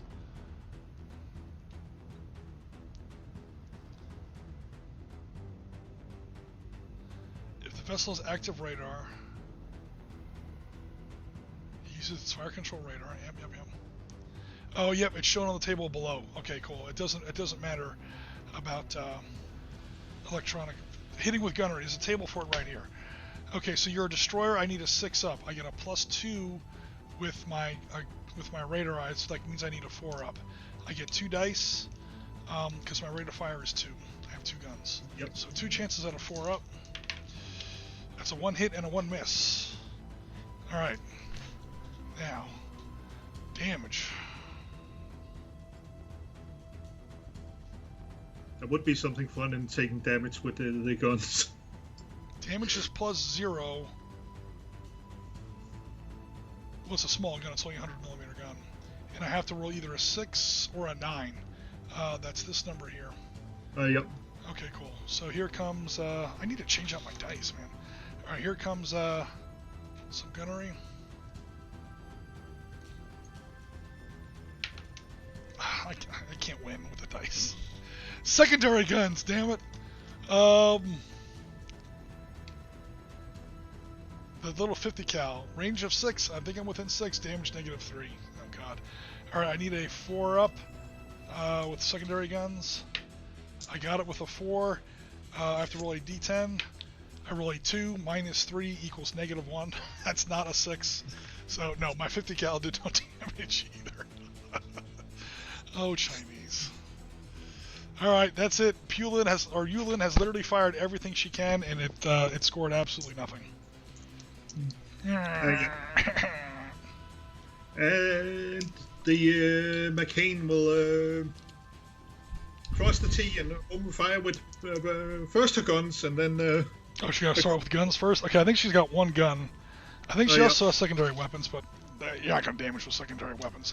Secondary weapons usually have a -3 damage code. That helps if you're shooting literally at Somali pirates.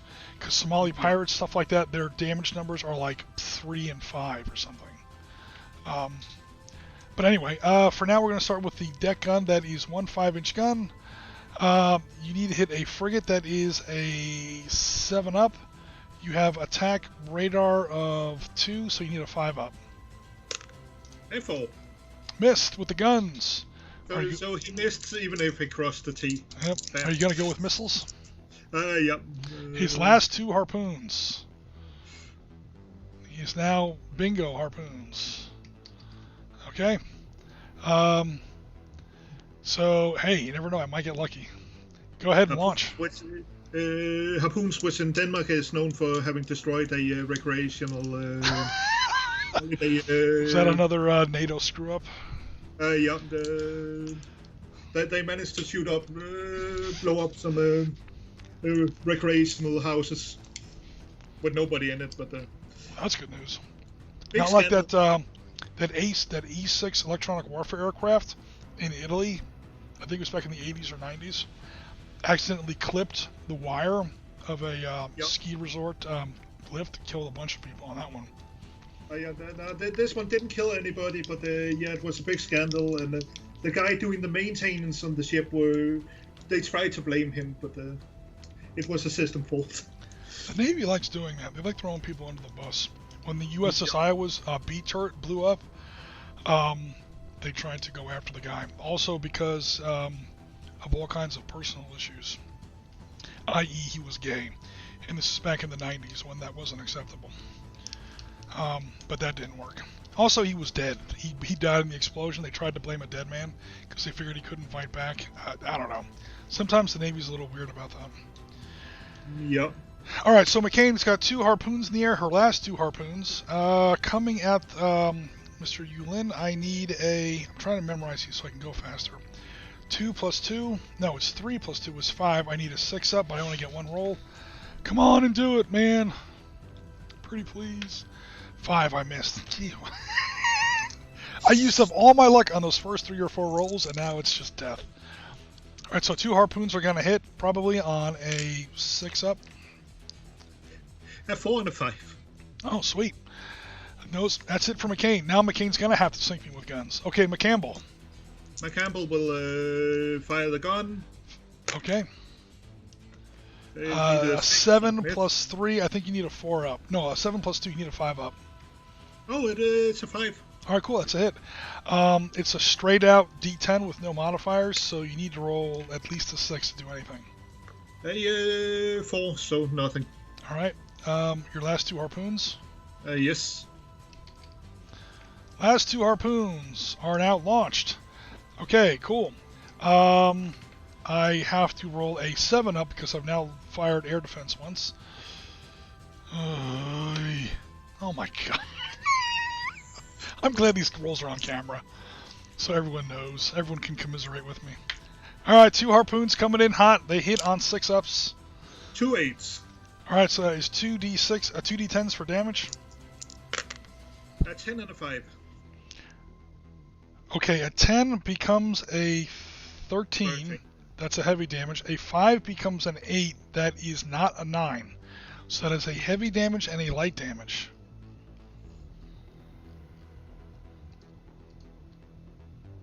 Which means the ship is still technically operational.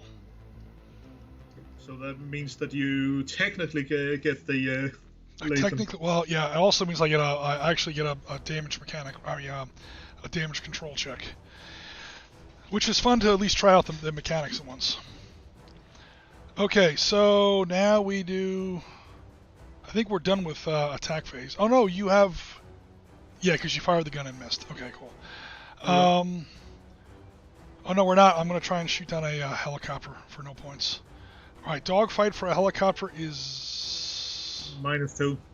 -2. Dogfight for the J-15 is +3. So I think I'm gonna win this roll. Especially when I roll a 1. Okay, cool. I finally did something. All right, now I roll a D10. I get to add my result. I have to beat your defense, which is an 8. An 8 plus 3 is an 11. Oh my god, I blew something up. A Blackhawk that doesn't, or a Seahawk that doesn't matter. I actually did something. I think that was Rasmus feeling sorry for me. Send it back. I probably left them on the decks, but now that J-15 is within air defense range. You could try to shoot down that J-15. Why not try to shoot down the J-15? Yep. You have to. You've used 1 air defense counter each. So and you're within close range, so it's going to be 4 plus your 3 is 7, and you have to beat an 11. Oh, I'm sorry. You have to beat. You have to beat an 11, but you have to subtract 1 for your previous air defense roll. So. An 8 and a 6. So I think you shot down the J-15 as well.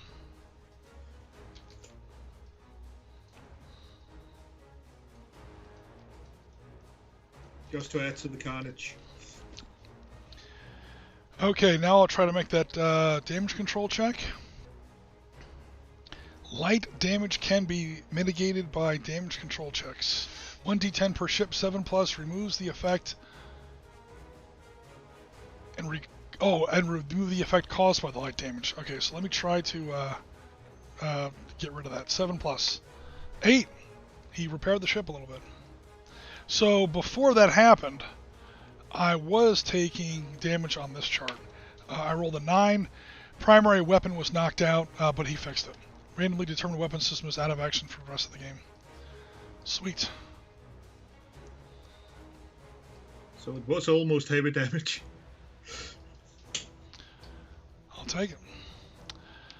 Okay, so that's the end of the turn. Roll a d6. God, now you need a 2 up for those F-35s to show up. A 2? I got it.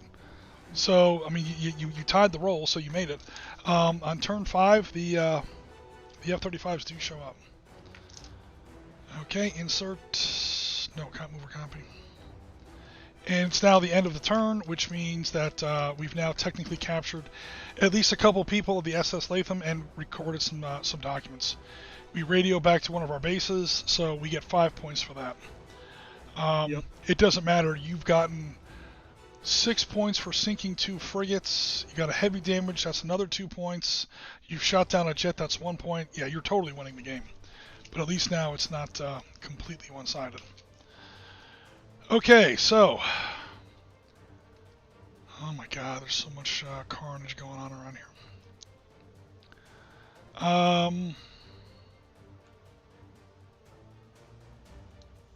I would say initiative phase, but I literally can't move anything. But technically, yeah, let's just go through the motions. When in doubt, trust the turn sequence. Yep. I'll have 4d8s. My best roll was a 9. I got 2, and my best is an 8. Alright, so just to make things easy, I'll say I'm going first. Not that it matters, because I'm sure I'm going to get sunk anyway. Well, I have to go after you with guns. I also only have half speed. And aircrafts. Yeah, here come 2 F-35s. Fortunately, I've got 2 J-15s that might have something to say about it. Okay, so he is desperately trying to limp away. He's only got 2 missiles left. SS Latham is no longer really an objective. Oh god. Alright. Also, I haven't been keeping track of it, but this guy's going to have to land. And I'm pretty sure these 2 helicopters have crashed. Or they headed back to their bases like last time. Yeah. Heading for the bases is probably the... Because they have nowhere else to land. Well, we're now on turn 4, so... Okay, we didn't cheese. Turn 4, that's what I'm doing with them. To make sure they land, because I launched them on turn 1, and they've been flying ever since. Alright, cool. So, cool, we didn't screw that up. Or I didn't screw that up. Alright, that's it for my movement. My movement's going to be... Turn 4, you need to be on turn 5. I think you just... we are on... What did I do?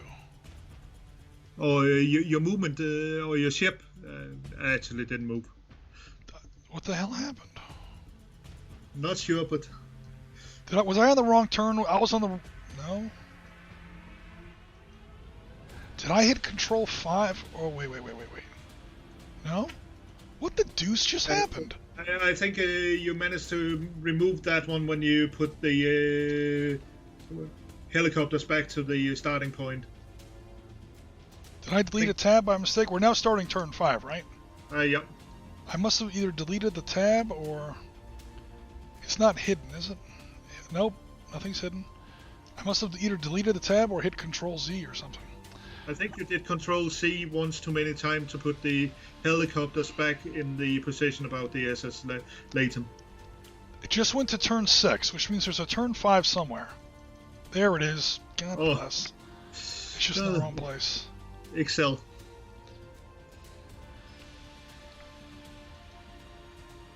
Alright, so I'm not going crazy. This one I meant to delete. Goodbye. Alright, cool. Now my ship is moved. Everything's fine. We're all fine here now. Thank you. How are you? Okay, and that's my movement. My movement's not going to be terribly complicated. Over to you for your movement. Yeah, the McCampbell will go straight for the Yulin. Is the minimum ranges for missiles? I don't think there is one. He didn't put one in his game. I'm sure there would be one, but he didn't put one in the rules that I know of. Again, I'm not 100% familiar with the rulebook, and I am not...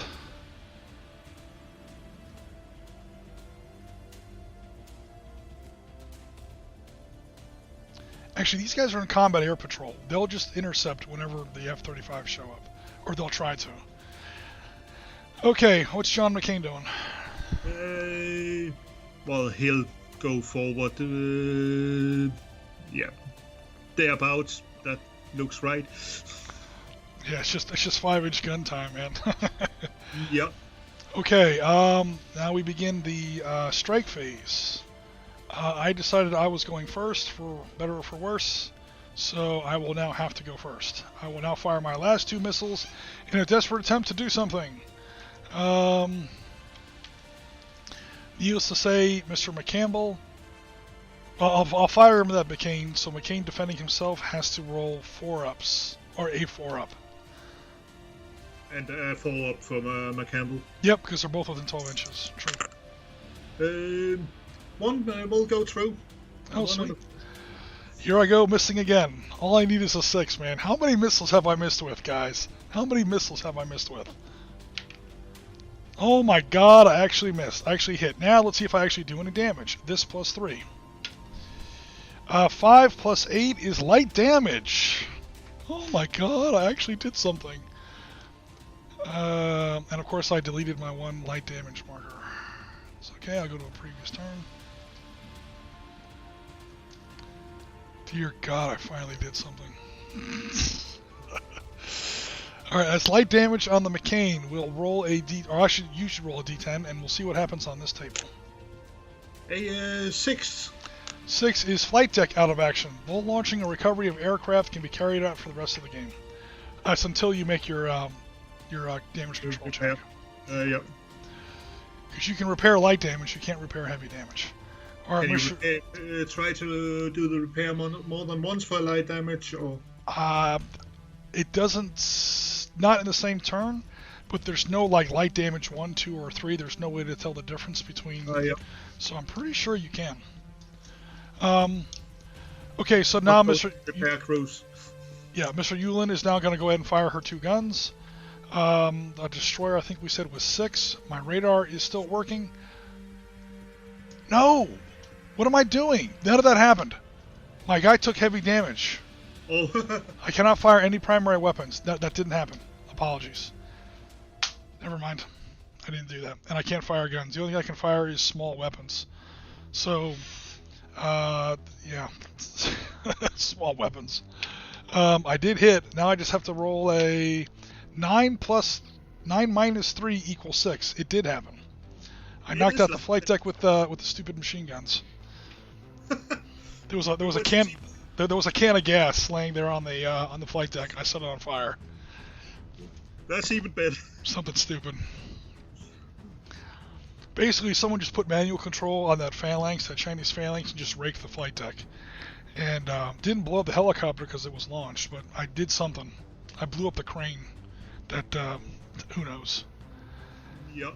Okay, so now we go to your attack phase, which includes bringing on your F-35s, if you want. We'll start with the McCain's guns. Okay, McCain's guns. You need to hit a frigate, which is a 7. You have 2 dots in fire control radar, so that knocks it, or 2 points, I should say. So that knocks it down to a 5. You get 1 roll because you've got 1 gun. A 4, so nothing. 4 is a miss. Okay. Did you want to use secondary weapons? We might as well fire them at 4, which is a miss. Okay. Then we go to Mr. McCampbell, if you want to finish that up. Same thing. A 1 on the big gun. Oh, man. And a 10 on the small arms. Okay, so I'm pretty sure it's also -3. This game's gone off the rail, folks. We're shooting 50 cals at each other. Yep, -3. You have to roll a d10 and subtract 3 from the result. That'll be a 7. That's still light damage. So you roll a 10, I'm assuming, naturally? Yep. So yep. Yeah, so that's still -3. You still get above a 6, which is a light damage. The ship is going to be sunk by 50 cals. I don't believe it. And then the 2 airplanes will come screaming in. Okay, hopefully to finish things up. Because I want to have at least a little bit of a dogfight. 2 F-35s! As if things weren't bad enough for the Chinese. Okay, where do they want to go? They want to come up, straight up behind her. Yeah, you have nothing to worry about because I have no... Oh, I have these bases. Have air defense. You know, I should have been launching... Oh, wait, against aircraft? Yes, aircraft. I can fire... Okay, so yeah, stay as far away from these aircraft as you can. In fact, can you? So, just to make sure that we're doing this correctly, guys. So what Rasmus is going to do... This is me also just kind of learning the rules. Yes. So they're 72 inches. Chinese bases, air defense. Oh, it goes out to 100. Never mind. Can you be less than 100 inches? I think you can because I made the map so big. All right, so this is why I made the map so big. You, I mean, yeah, we'll just say that you're like here, if that's cool. That way you're not flying over Philippine airspace, and you'll be more than 100 inches away from this total table. That means I don't get to fire air defense from these two guys. Although my air defense is pretty terrible. At that range, I think I get a +2. Yeah. Yeah, for my HQ 16s. And to shoot down a stealth equipped F-35 is a 12. They have a really good defense. That's that number right there. So yeah, F-35s are serious business. And again, I kind of had to jack up the number a little bit because I don't think the guy who made the game really gave them. They were basically almost the same as a J-15. And J-15 is not even the most advanced Chinese fighter. So I don't know about those numbers. So I just went ahead and bumped them up a little bit. Now you're still well within range to launch your ASMs. Yes. Your strike. Now these J-15s, because they were in the Caporal Combat Air Patrol, will go ahead and try to intercept. So,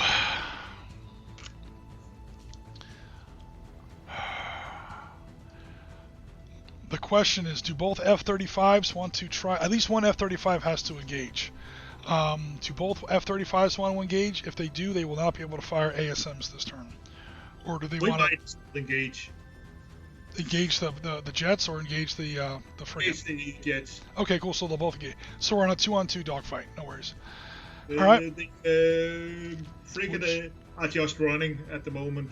She's not really a threat. Yeah, she will probably win. Okay, so well, I might get lucky, but I doubt it. The J. Okay, so I have to roll a. Okay, we both roll 2d10s because we have two planes in the dogfight. You're adding 4 to your rolls. I'm adding 3 to my rolls. We see who gets the best single number. 13.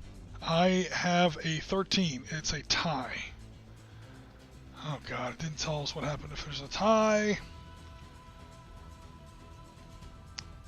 If both sides have the same high score, neither wins, and all aircraft then return to base. Again, we have a special rule that negates that. Yeah. But basically, nobody wins the dogfight, so nobody can be shot down. They are juggling for position up there. Yeah. So this is now my second turn on the table. I mean, the game's going to be over before fuel becomes an issue here because the game ends on turn 6 per special rules. The UN gets on the call and says, "What the hell are you people doing out there?" All right, so I think that's going to complete the turn. Oh no, we're going to roll your damage control. A 7. Okay, so you get rid of the light damage. I will try to roll a 7. And I also get a 7. Lots of bucket brigades. Awesome. Okay, so turn 6. Let's wrap it up. This is the last turn of the game no matter what. That's in the special rules. Yes. Okay. I have no aircraft launched. You have 1. So you get 2 d10s. I get only 1 d10. I get a 10 though. I get a 10 as well. But I'll let you go first. Yay. Yeah, it's not like it's a big mystery where I'm going.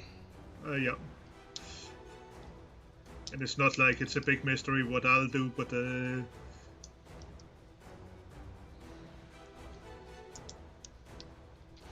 someone please help us. We can't escape these guys.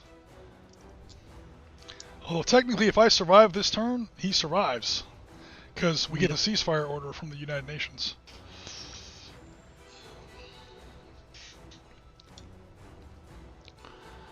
Okay, so... limping home while screaming for the UN to get involved. We want more airstrikes! Or the UN, somebody please! Okay.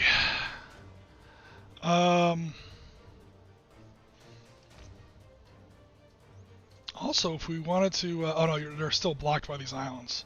See, there's always Tomahawks on bases, but right now they're blocked. Yep. Okay, cool.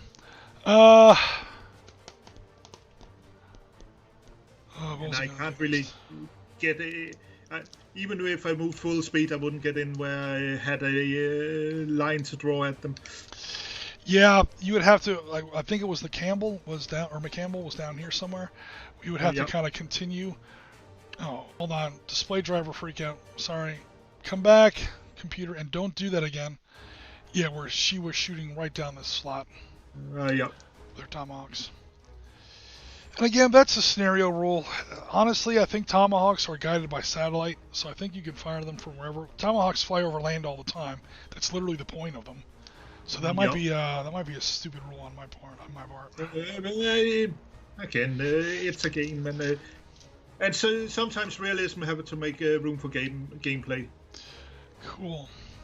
All right, so let's it's down to a gun battle, which ironically we're equal in, because I have 2 guns, you have 2 guns. No, you can't fire your guns. Oh, that's right. I forgot. It's considered a primary weapon. I got my my stupid light machine guns or whatever. You got machine guns. He does hit. That won't do any damage. 9 minus 3 is 6. Yes, I do a hit. I blow up the stupid hangar deck again. And stop erasing the damn active. Just move it to the side, dummy. I just keep machine gunning that flight deck. In all seriousness, what did I get? Number 3. Radar damaged. All radar characteristics reduced to 0. This is going to affect your return fire. Yep. Sweet. He's literally shooting at all that delicate, prickly stuff up at the top of the mast. Okay, so let's do McCain first. McCain has to roll a 7.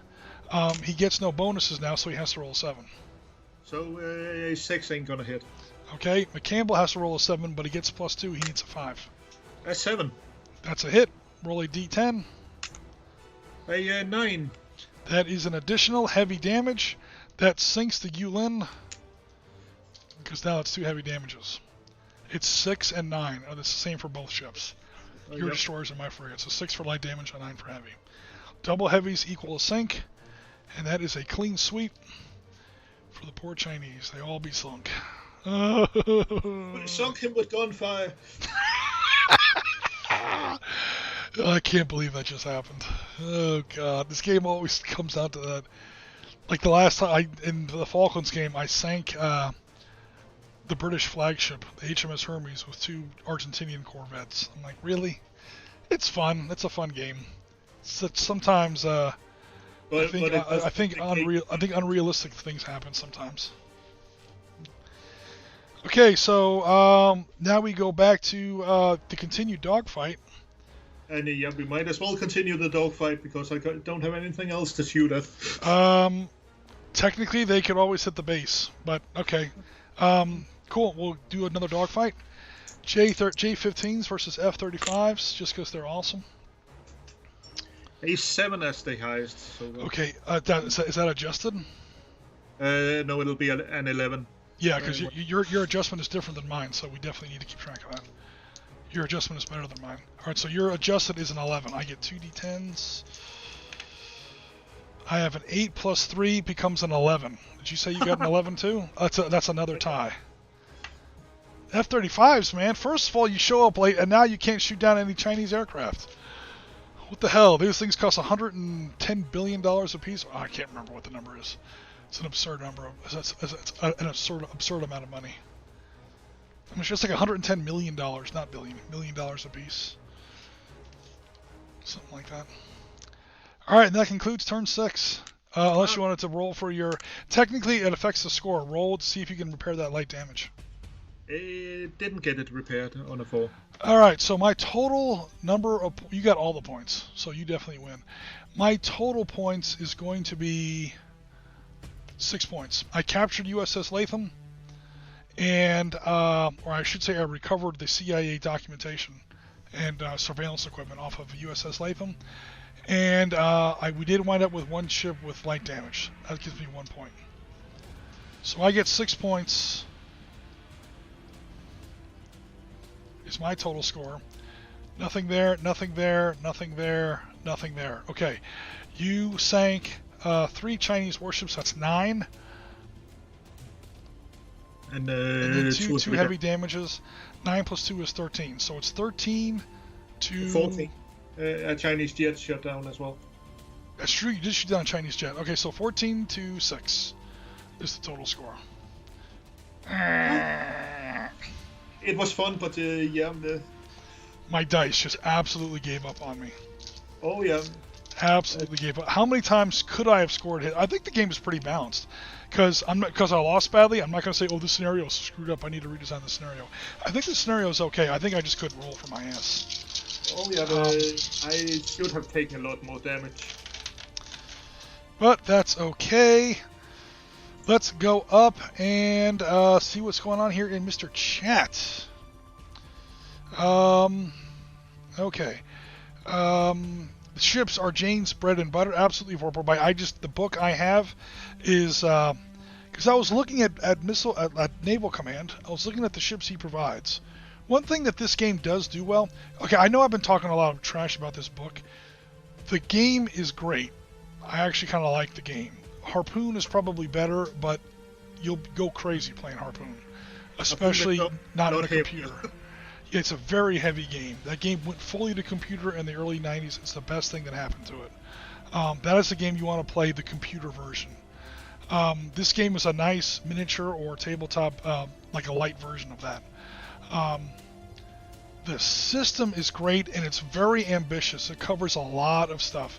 Submarine operations, littoral operations, that's going to be basically landings, hovercraft, submarines, fixed-wing aircraft, jets, helicopters. It covers all kinds of stuff. Anti-piracy operations.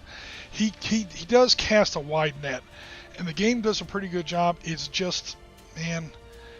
And then when you get down here to the Navy section, he literally lists every class of warship that's involved in almost every Navy on the planet. I mean, are you going to find like the patrol boats that are in the Cameroon, Riverine Naval Force? Probably not. But down to the Royal Netherlands Navy, down to the Panamanian Navy, you're going to find everybody in here. Some parts of the game I don't really agree with. I don't agree with some of the stats. I think some of the American stuff is badly nerfed. You find that in a lot of games. People are just tired of the Americans having the best of everything. So the game does nerf the Americans pretty badly in some places. I bump it back up when I'm making my own stat sheets or whatever. But I don't know if he did it for a game balance purpose or whatever. I don't see why. He does have a point system in here. But he does do a pretty good job. He needs to hire a copy editor to go through this and fix it. Because there's a lot of, not just typos like, oh, you forgot the Oxford comma. But like, let me find the ship I actually had in this game.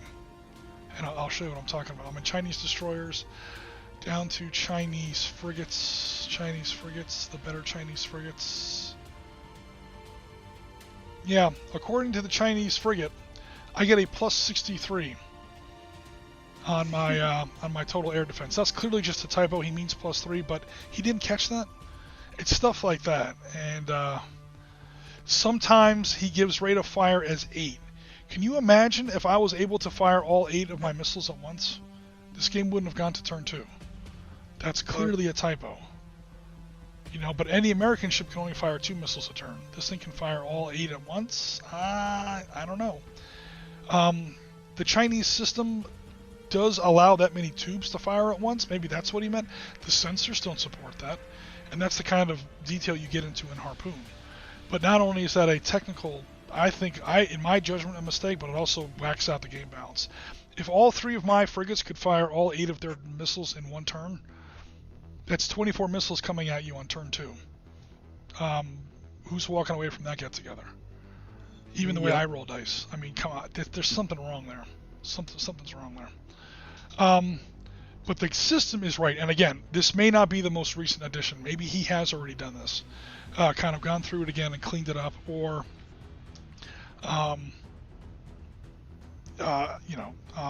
hired a copy editor or something. I don't know. But the system, its intent is definitely good and very ambitious. It covers, if it gets wet, it's covered in this system, as far as different types of naval combat. So, it's a good system. It's just the book, I think, needs a little bit of a cleanup. But other than that, what did everybody think? Enjoyed it. Cool. Oh, so anyway, that's how I got on that topic, is I found some problems in my ship stats, so I went to a real-world source. I went to my Jane's Recognition Guide, not a full Jane's Book of Fighting Ships.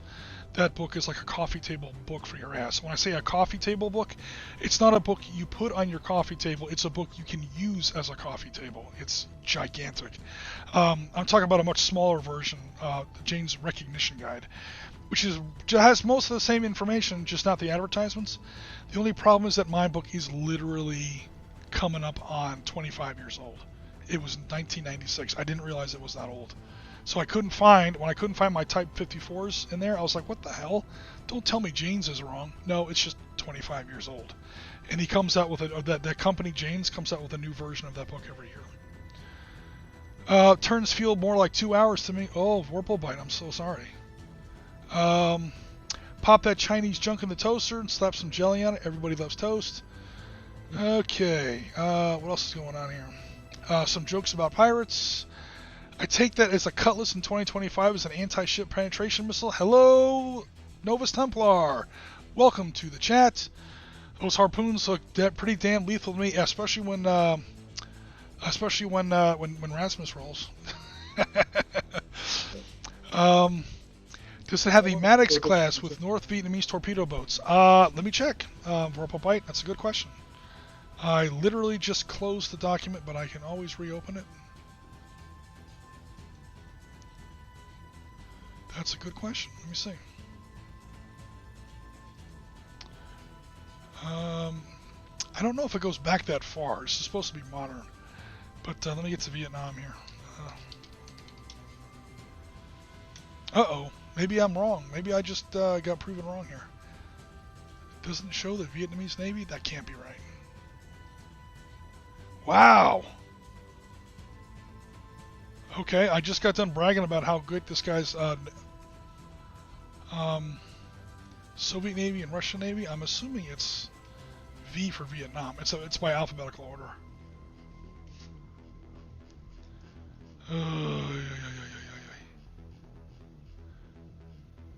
Come on already. The Russian Navy is really big. Spanish Navy. Of course the down doesn't work. Page down doesn't work. It has the Royal Thai Navy. I just can't find it. It's got to be in here. One should think so, yeah. It's got the Royal Thai Navy. Why wouldn't it have the damn...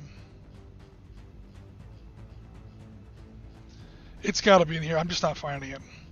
It's it might be like People's Navy of Vietnam or something. That's why I'm not able to find it. Because it's got the Thai Navy in here. I don't see why it wouldn't have the Vietnamese Navy in here. No, it doesn't. It doesn't seem to. TUV. No, it would come after this, right? No, the United States Navy is the last one in here. Oh well.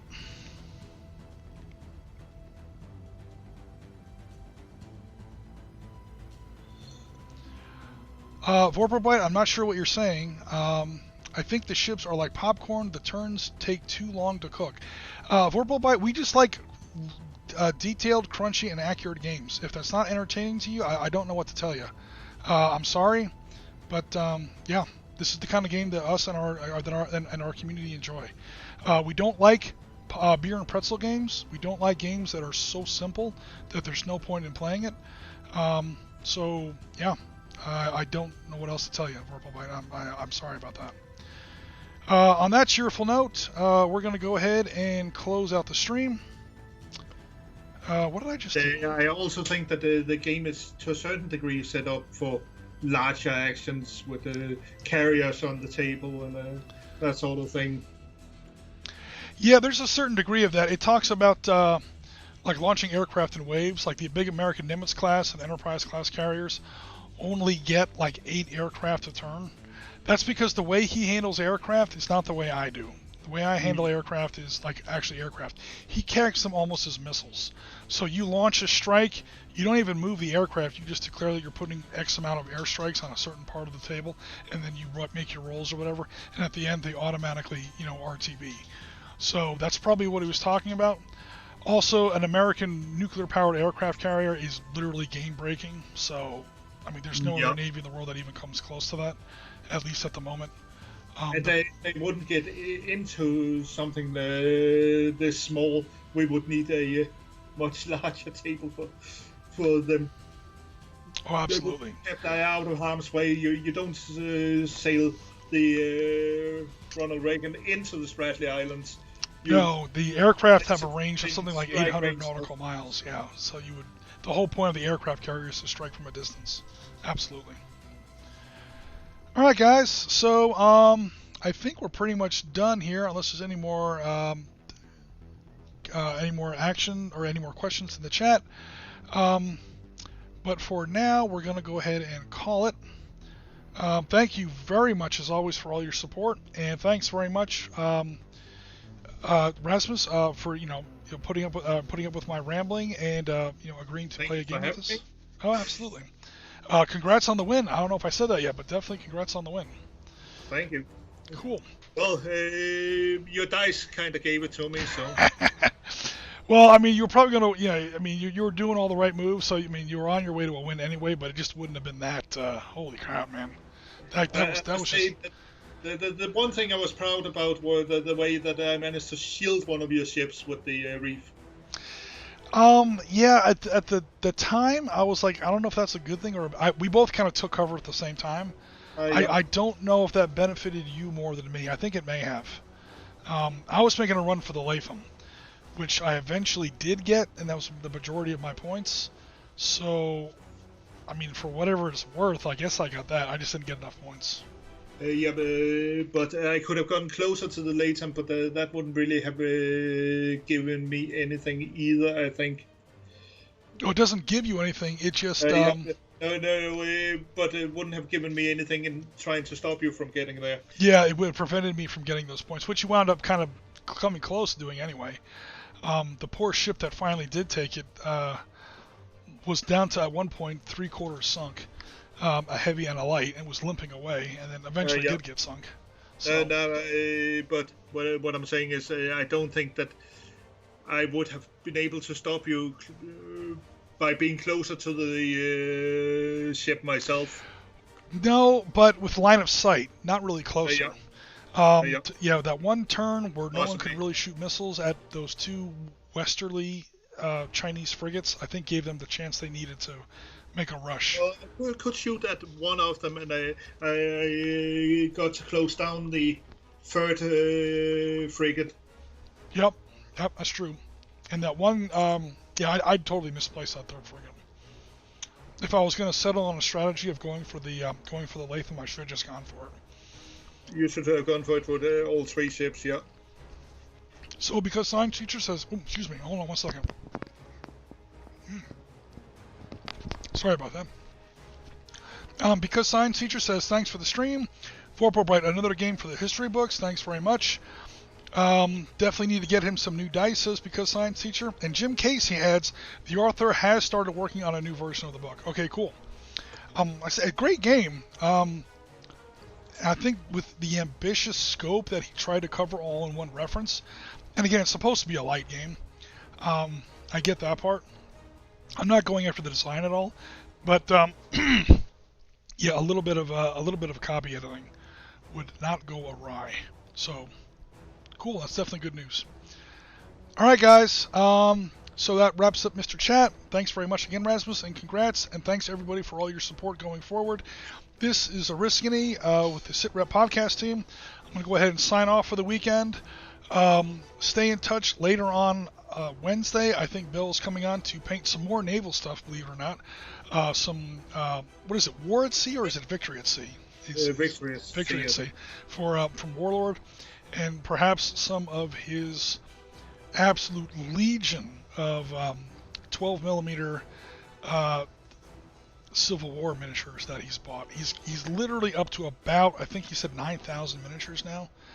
I don't know how he's going to paint all of them like before Christmas, but I think he's going to get started on Wednesday.